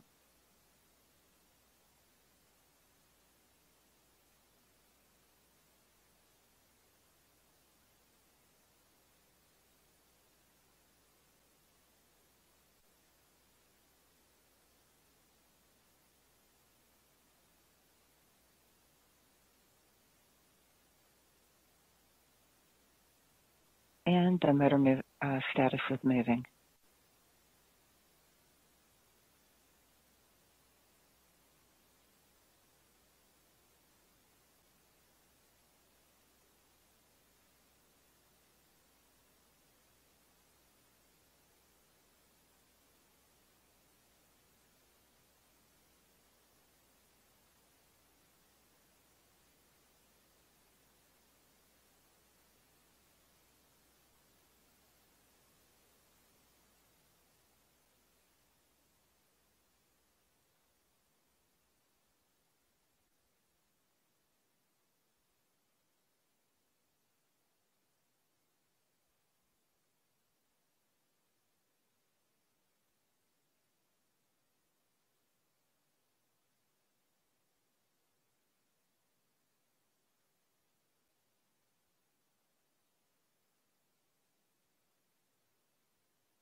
Project Science to Mama Ops and stepping off console.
Step lead on ops. Deployment status update. I can confirm the plus J2 latch on layer 5. Thank you, DevOps. That's good news. Good news.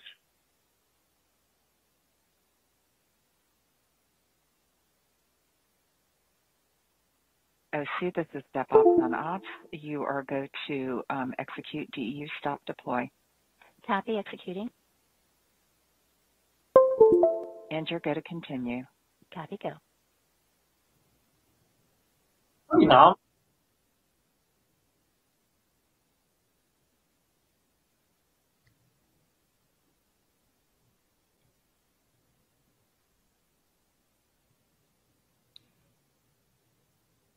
You're watching live coverage of the historic event of commissioning the James Webb Space Telescope. Today we are looking to actually finalize the tensioning of the amazing heat shield. The fifth layer of the heat shield has begun tensioning, and we are going to continue with you through this amazing event. Our live coverage and commentary will be resuming at 11:30 a.m. Eastern Time. So please submit your social media questions using the hashtag AskNASA, and at 11:30 a.m. Eastern Time, we will begin our live commentary again. The fifth layer of the heat shield is currently being deployed. It's currently being tensioned, so everything is going well. We'll see you in just a few minutes. And you're going to continue. Copy. Go to continue. Stand by while we review our motor move parameters. Standing by.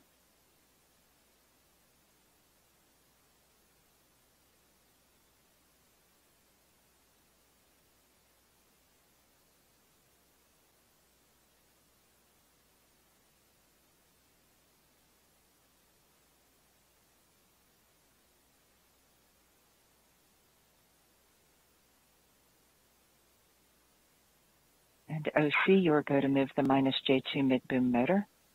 Copy. Go for move.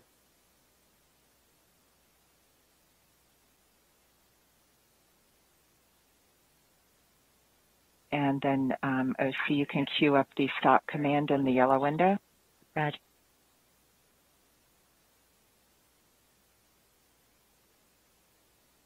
And the minus J2 mid-boom motor status was moving, and it's gone to hold.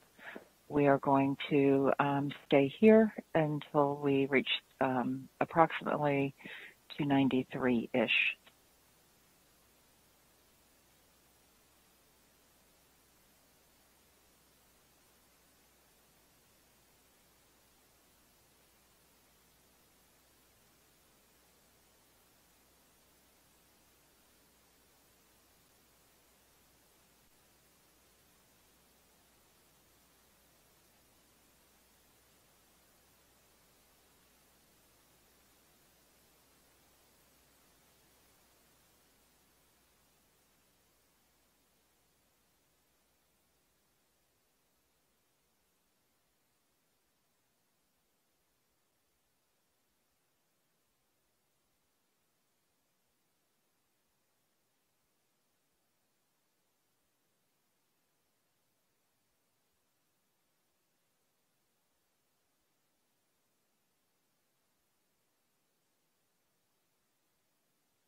Okay, in OC, we can execute the DEU stop deploy at this time. Copy. Execute. And you're going to continue. Copy, go.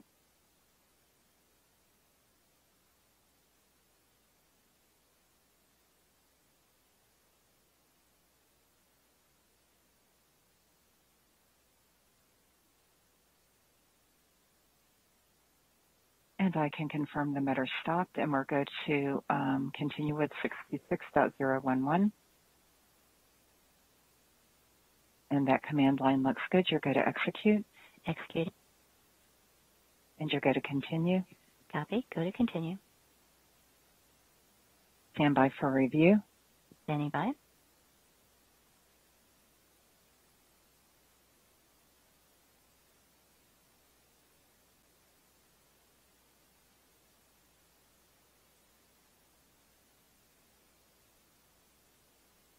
And OC, you're going to move the minus J2 mid-boom motor. Copy. Go for move.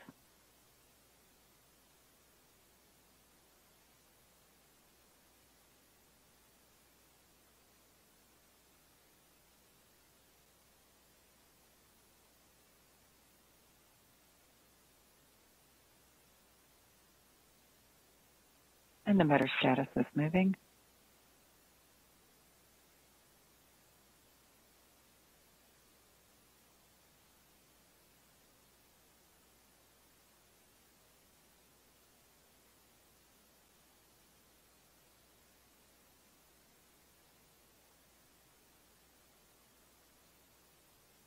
Oh, and OC, you can queue up the stop command in step 12.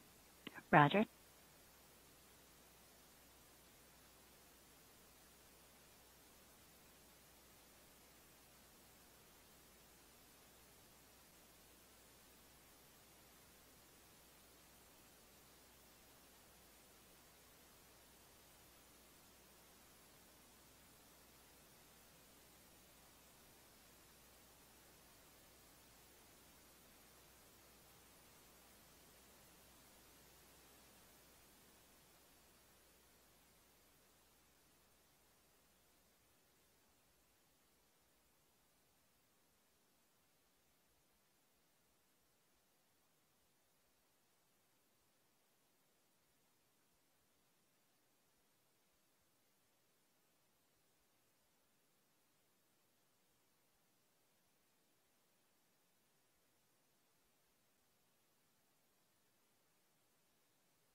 Project Science, this is Mom on Ops. Report to the flight control room, please. Project Science, welcome.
Step lead on ops.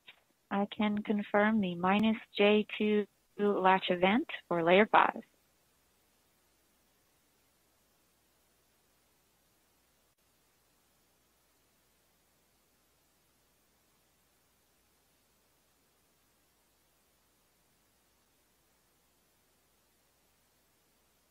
And OC, this is step ops on ops. You are go to execute the DEU stop deploy. Executing. And you're going to continue. Copy, go.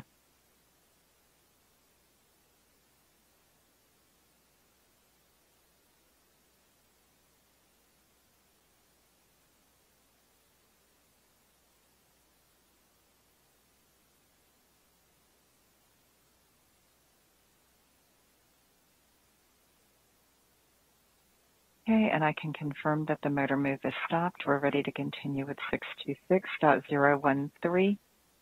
DU to operate frame 0. Command line looks good. You're going to execute. Execute. And you're going to continue. Copy, go.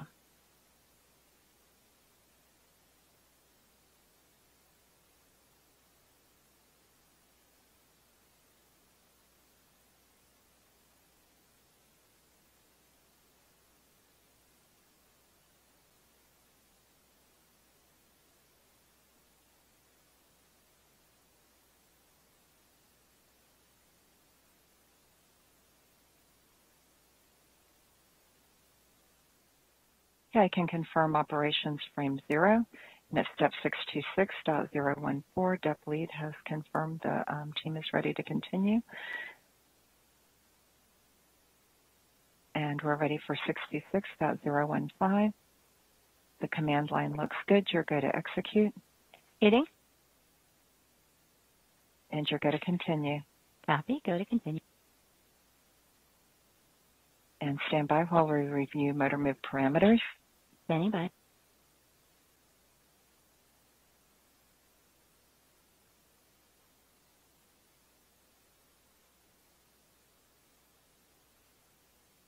And OC, you are going to move the forward MTS motor pair. Copy, go for move.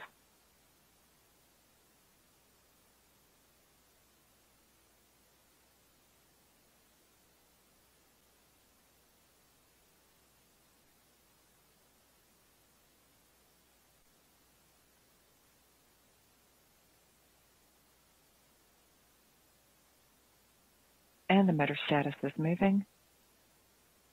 And OC, you can queue up the stop command. Roger.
I'm here.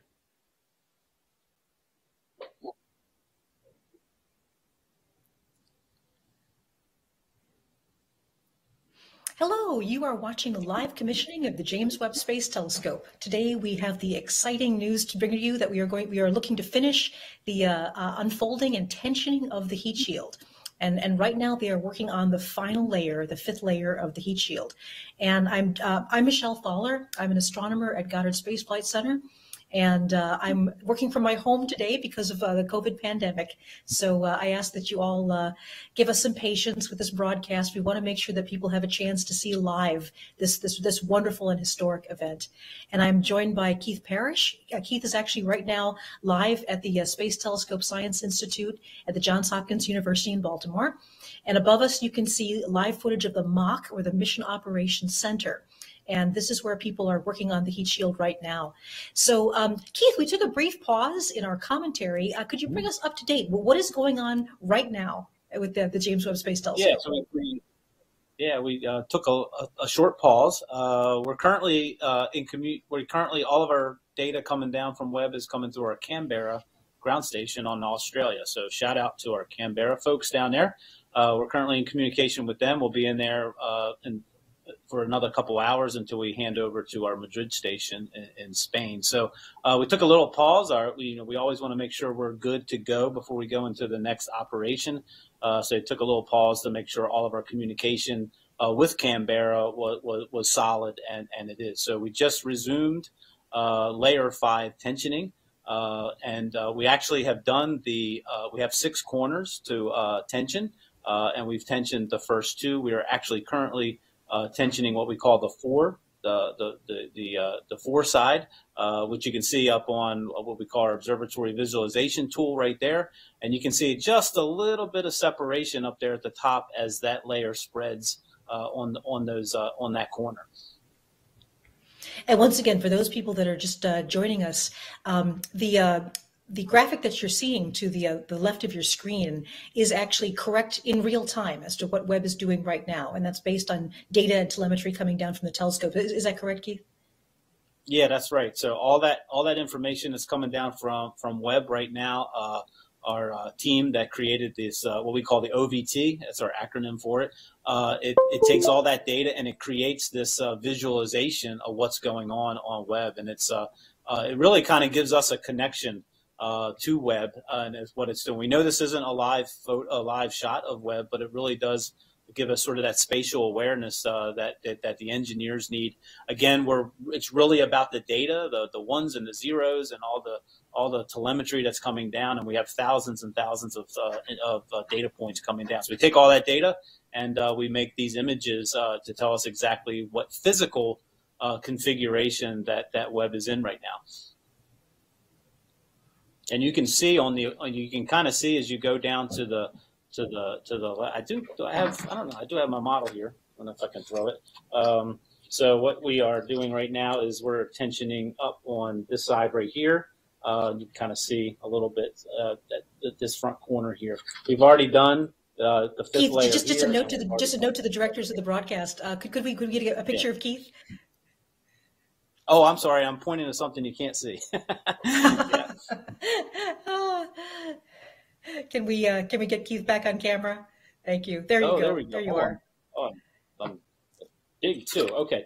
Yeah. So this is a model of and I got to get it right here. So we're actually tensioning up right now. You can see on our OVT when I'm not on the camera, you can see this is what we call our forward part of our sun shield, and we're tensioning layer 5 right there. If you swing around this way, we've already done these 2. We've already done this side, and we've already done this side. So right now we're on 4, and then we'll eventually do our aft. This is our aft side. We'll do that, and right after we finish our 4. So yeah, we're running out of cables to wind up. We started out yesterday moving 90 cables. And right now we're down to our last 18 cables. So the team has been winding those up and that's what actually creates that tension on the sun shield. We've gotten some questions from social media, and remember that you can use the hashtag #AskNASA if you'd like to ask some questions live. And there's a couple actually that talk about the shape of the sun shield. So there's why was this shape determined? This person says, why wasn't it oval shaped or circular? Can you give us a sense about the design of the sun shield and why it looks the way it does? Yeah, the sun shield is actually shaped. Basically, it's no bigger than it has to be. Any larger than it is, and that would have been even more engineering challenges. So we have requirements on how much sky that the telescope can see at each time, and then the shape of the telescope, the shape of the sun shield, lets us pretty much observe 60% of the sky at any time. So we can pitch forward with respect to the sun, and still keep our secondary mirror in shadow. We can pitch back quite a way, well over 50 degrees, and still keep our telescope in shadow. So we can kind of tilt the telescope back and forth quite a bit, front and back. Now on the sides, we only roll about 5 degrees each way to the side. So that's why the sun shield has this sort of narrow shape on the sides. It's 50-some feet on the sides, and it's 70-some feet long on the length. And then instead of making it a square or a rectangle, we don't need it to do that. So we tried to limit as much material as we had to handle on orbit. That's what gives it this sort of iconic kite shape. Is that it didn't need to be anything other than a kite to provide that provide our telescope with that view of the sky at all times. And I should just say as a shout out, that was Andra on Twitter that asked that question. And then as we see, there's a graphic up here about just how much temper differential there is between the hot side and the cold side of the heat shield. One of our social media guests asked, does the observatory itself, does the mirror itself pan around a lot to look at the sky? On ops, another deployment status update. I can confirm the latch event on the forward MTS pair for layer 5. Okay. All right, good news, Depleet. Thank you. Good news. Okay, so what you just heard there, you just heard our Depleet, Hillary. She just told us that we are finished with the forward. So we've done 4 of our 6 corners. And OC, you are go to execute. Spin that image around to the backside, and we got 1 to go. So we're really getting down to the finish line now. So back to your question. Or back to the question, we maneuver the whole observatory. The whole observatory maneuvers to look at whatever it's imaging, whether it be a galaxy or other object. There was early studies to actually move the telescope relative to the sun shield, and that's a really complicated thing. So operate frame 10. Command line looks good. You're go to execute. Executing.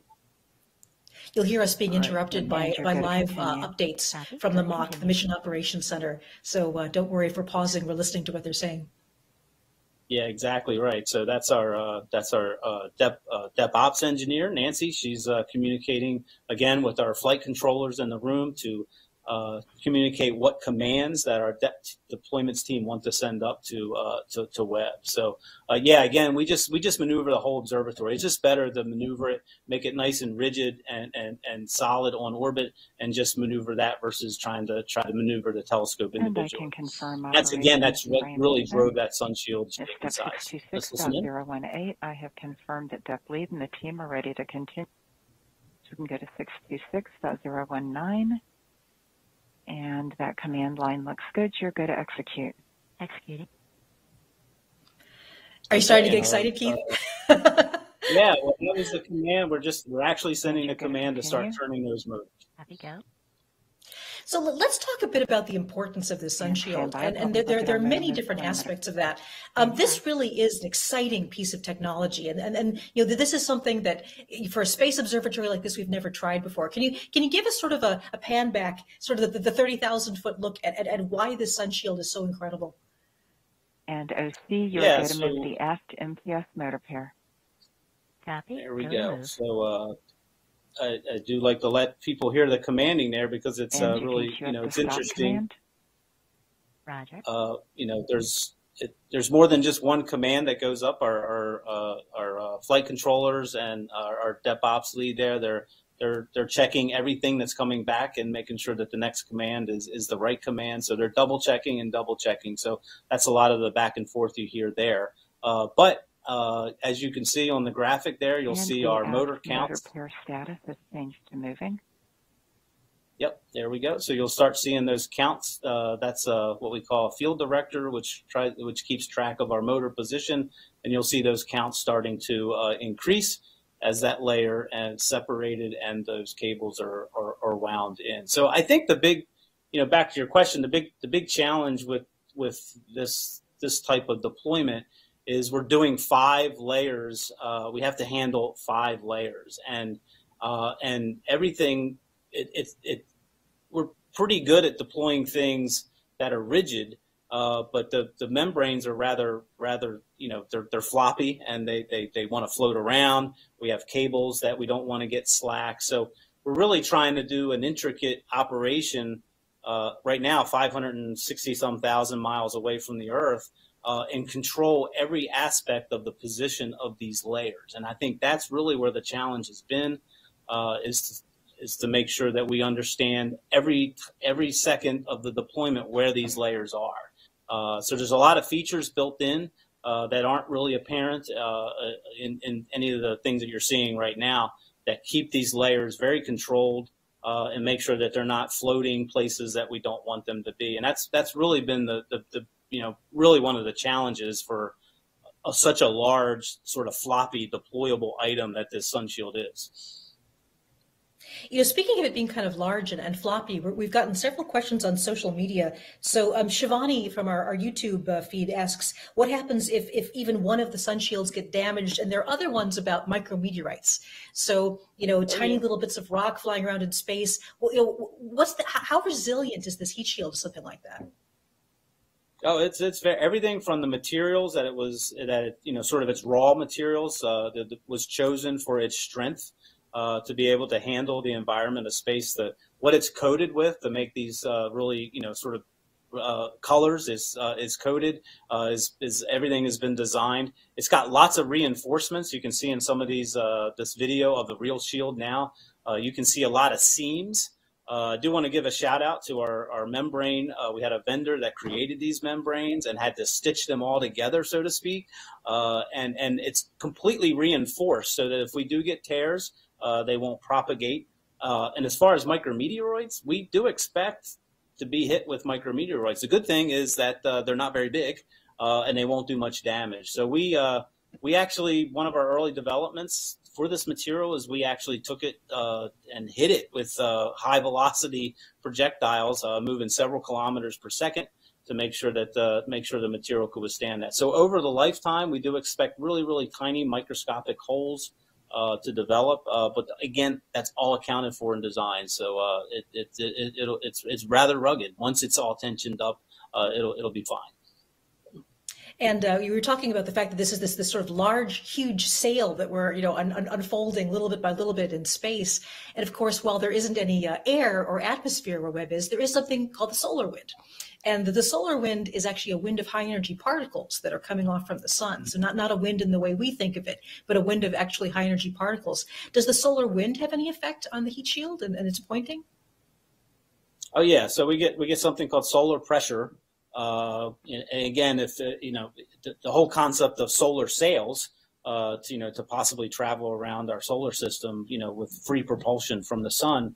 It's a very small force, very, very tiny. It's not like the wind blowing, but it is a force. It's a physical force. The sun, the solar pressure that hits the sun shield. So we have to account for that. It will try to move us around.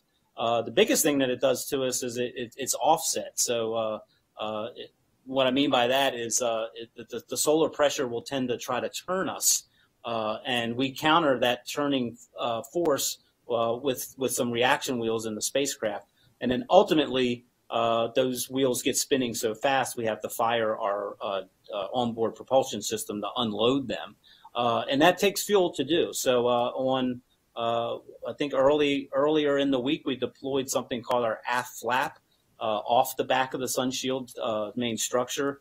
And that aft flap is intended to sort of, again, sort of a sailing analogy, sort of to counter, almost like a little bit of a rudder to help us counter some of those forces. And ultimately that leads us to using less fuel on orbit.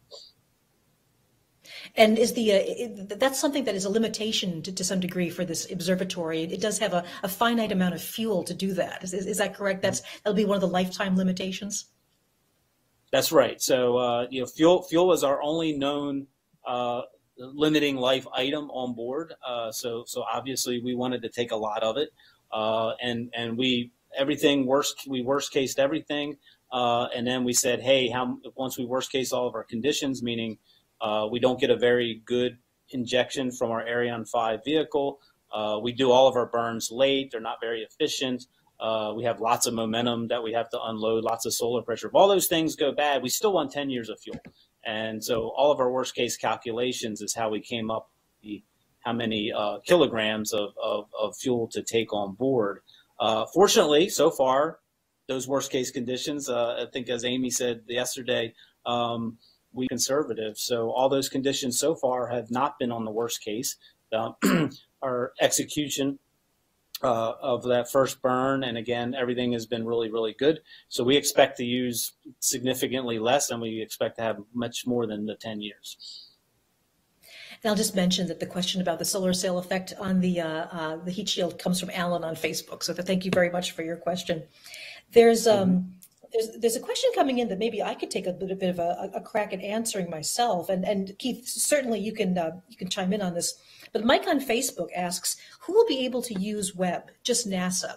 And I think this is a chance to kind of talk a bit about the international nature of this mission. Mm-hmm. So absolutely, it will not be just NASA that is using the Webb Space Telescope. The Webb Space Telescope has several major international partners. Our big partners are the European Space Agency and the Canadian Space Agency. And so there is a time allocation to the major partners in this mission so the European astronomers, people working with the European Space Agency and also the Canadian Space Agency. However, like Hubble, the Webb Telescope is a world observatory. And what will happen in the future is that there will be committees of astronomers that every year will review proposals from all over the world, from teams of scientists who want to use the Webb Telescope for their own research. And again, while the main organizations responsible for the operation and the building and testing of Webb will have some time allocated to them automatically, a lot of this will be open to the public in the sense that professional astronomers from all around the world will be able to use it. And it's not just the observations themselves. The other thing that's really, really important to talk about is the archive. That the data taken by the Webb Telescope, when you're an astronomer, say, I actually have been honored to use the Hubble Space Telescope myself in the past. You write a proposal to this committee of scientists every year that then ranks the proposals in terms of their priority, their science priority. And then you get your data, based on whether you make that priority list. And if you don't, you can apply again next time and all of that. But that all goes into an archive.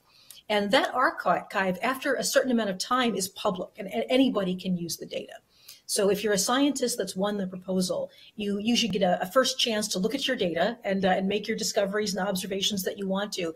But then eventually that data gets put into an archive where anybody can use the data.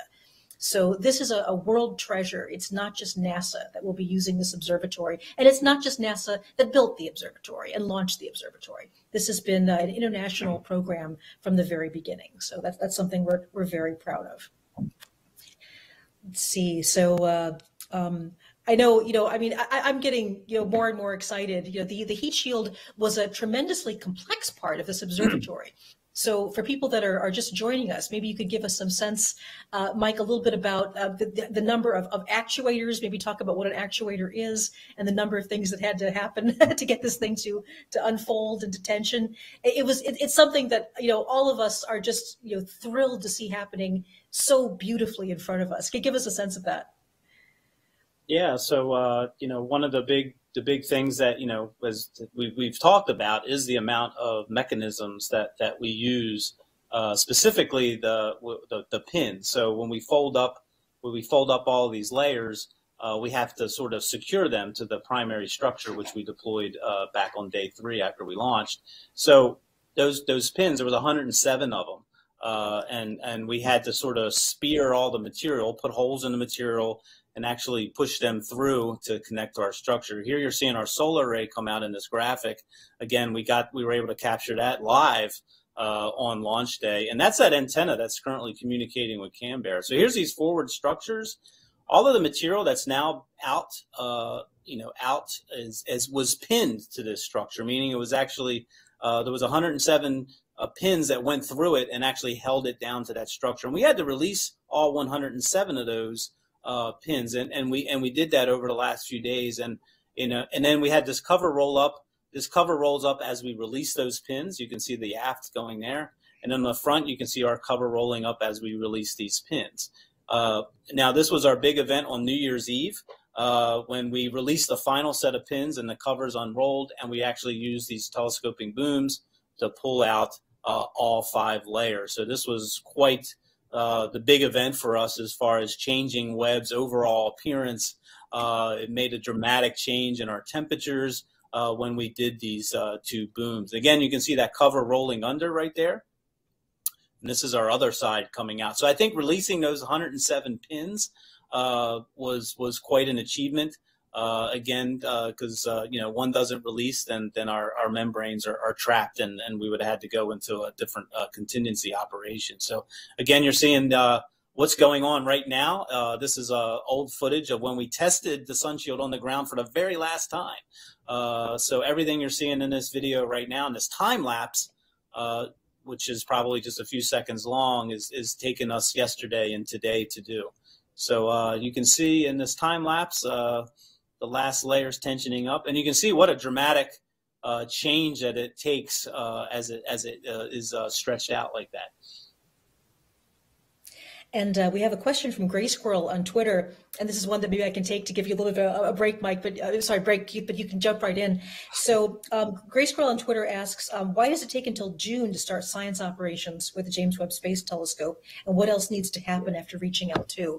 And I think this is a chance to give us a little bit of a look ahead about what's going to be going on after today and after the heat shield happens. So one of the things I can say is that a lot of this has to do with cooling the telescope down.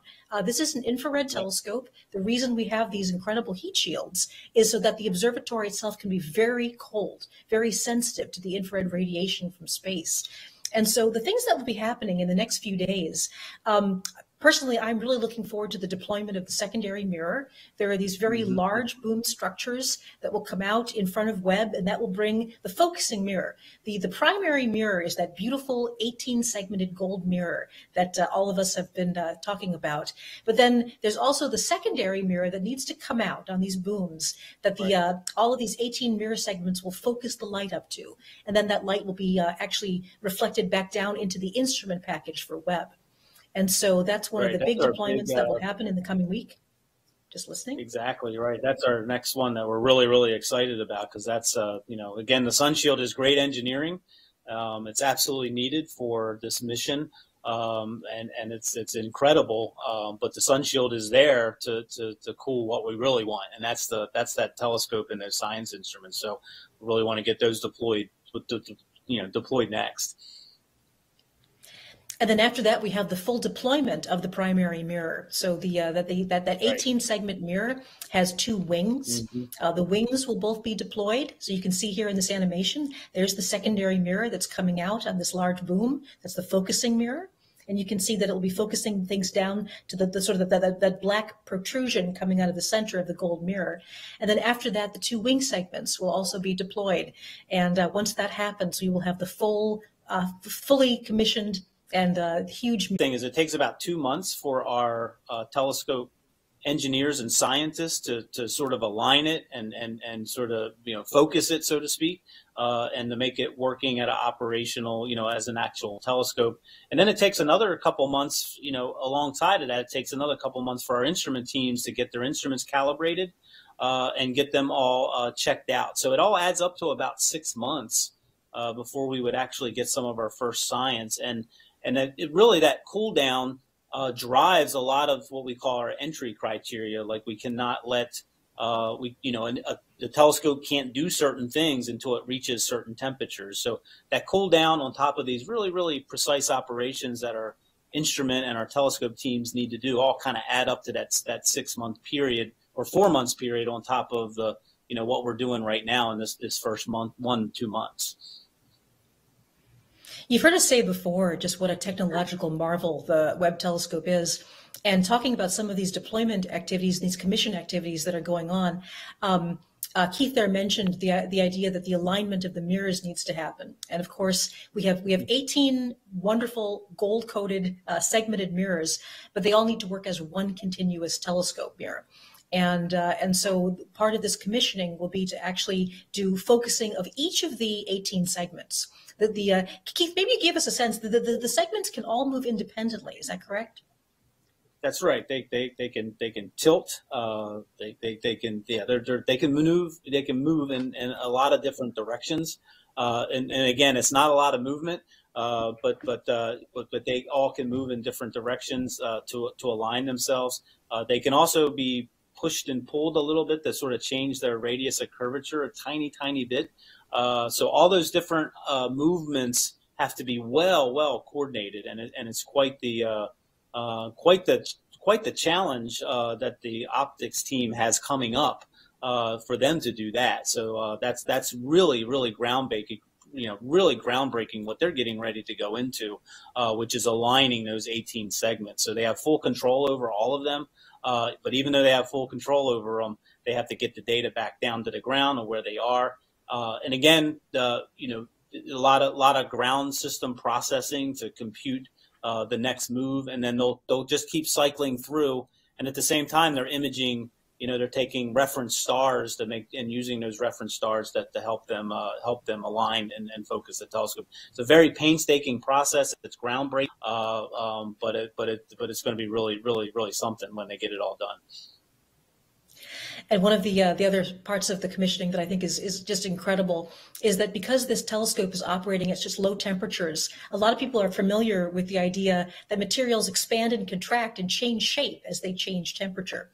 And so these mirror segments, which are made from beryllium, it's a type of metal that behaves very well under very cold circumstances. It keeps its shape, it works very well.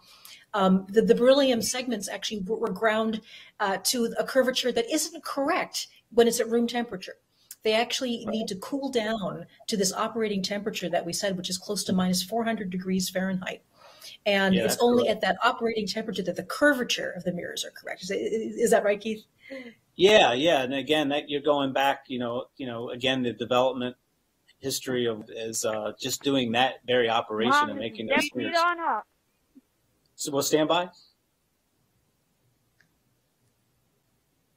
I see something happening in the mock. People are getting excited. Okay. Here we go. I can confirm the final latch signature on the aft MTS, which indicates that all 5 layers of the sun shield are fully tensioned. How exciting. Significant milestone accomplished. Job well done, Sun Shield team. Job well done. Yeah, so. Thank you, Mom. All stations, this is Mom on Ops. All stations, this is Mom on Ops. Stand by for PM. Hey guys, I just want to congratulate. This is Def Ops. You can go ahead and execute GE stop deploy. Copy. Executing. This is incredible to see. You're watching live footage of the mock, the Mission Operations Center. It looks like we are very close to declaring victory on the deployment of the Sun Shield. Yeah, and I can confirm motor stop. We'll stand by here. Congratulate our team downstairs. Whatever they want to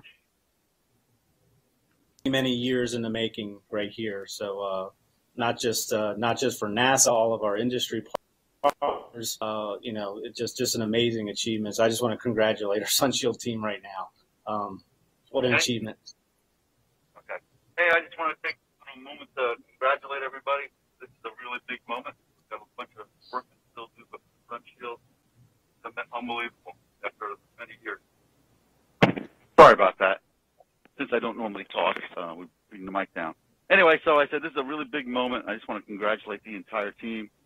We still got a lot of work to do, but getting the sun shield out and deployed is really, really big. You constantly reinforce what I tell everybody, that the JWST team is the best in NASA. There is, hands down, nobody better than what we have here. You guys should all take pride in all these accomplishments. One of the things I've told folks, and I've even put in emails, this is so unique what we do in this mission. We are going to be bonded forever by what we experienced, through not only just through operations and with the mission ops team, but over the last, all those who've worked on it over 20 plus years. And finally, I'll just tell you what I put on Facebook last night when I shared the story. I just said the JVS team kicks butt. I didn't use the word butt. I used another word, but I won't use that word here. Congratulations, everybody. Hooah! Hooah!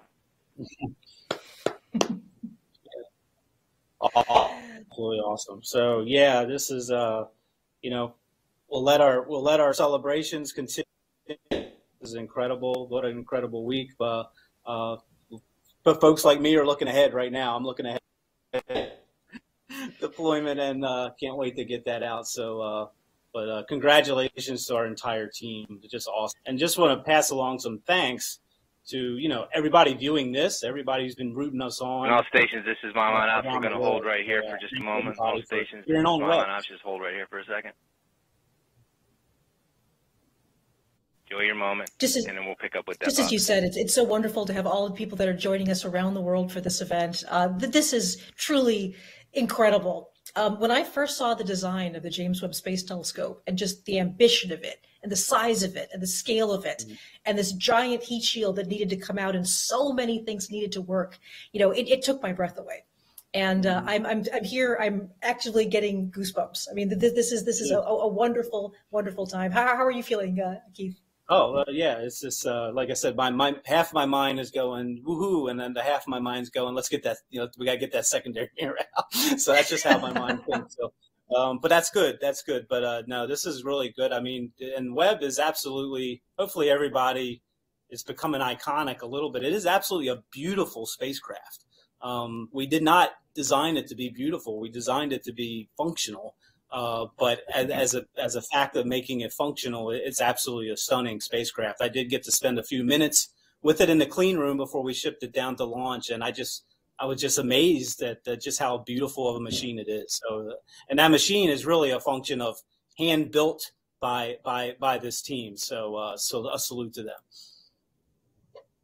Absolutely wonderful. So to confirm, Keith, we have final confirmation that the heat shield is entirely extended and tensioned. All stations, this is Mom on Ops. We're gonna jump back into the cast chair and continue with the coolest thing in space. There is nothing cooler in space than JWST. That's a fact. So, OC, this is Mom on Ops. OC on Ops. I love that. The coolest thing in space. It will be soon.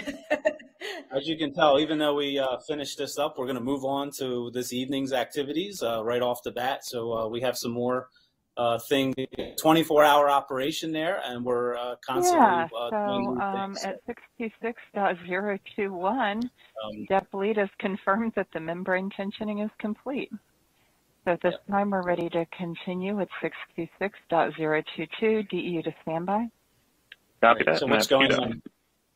What's going on now is our we're going to start shutting down or reconfiguring our electronics and turning off our motors, and basically tell our electronics that have been driving these deployments that their job is done.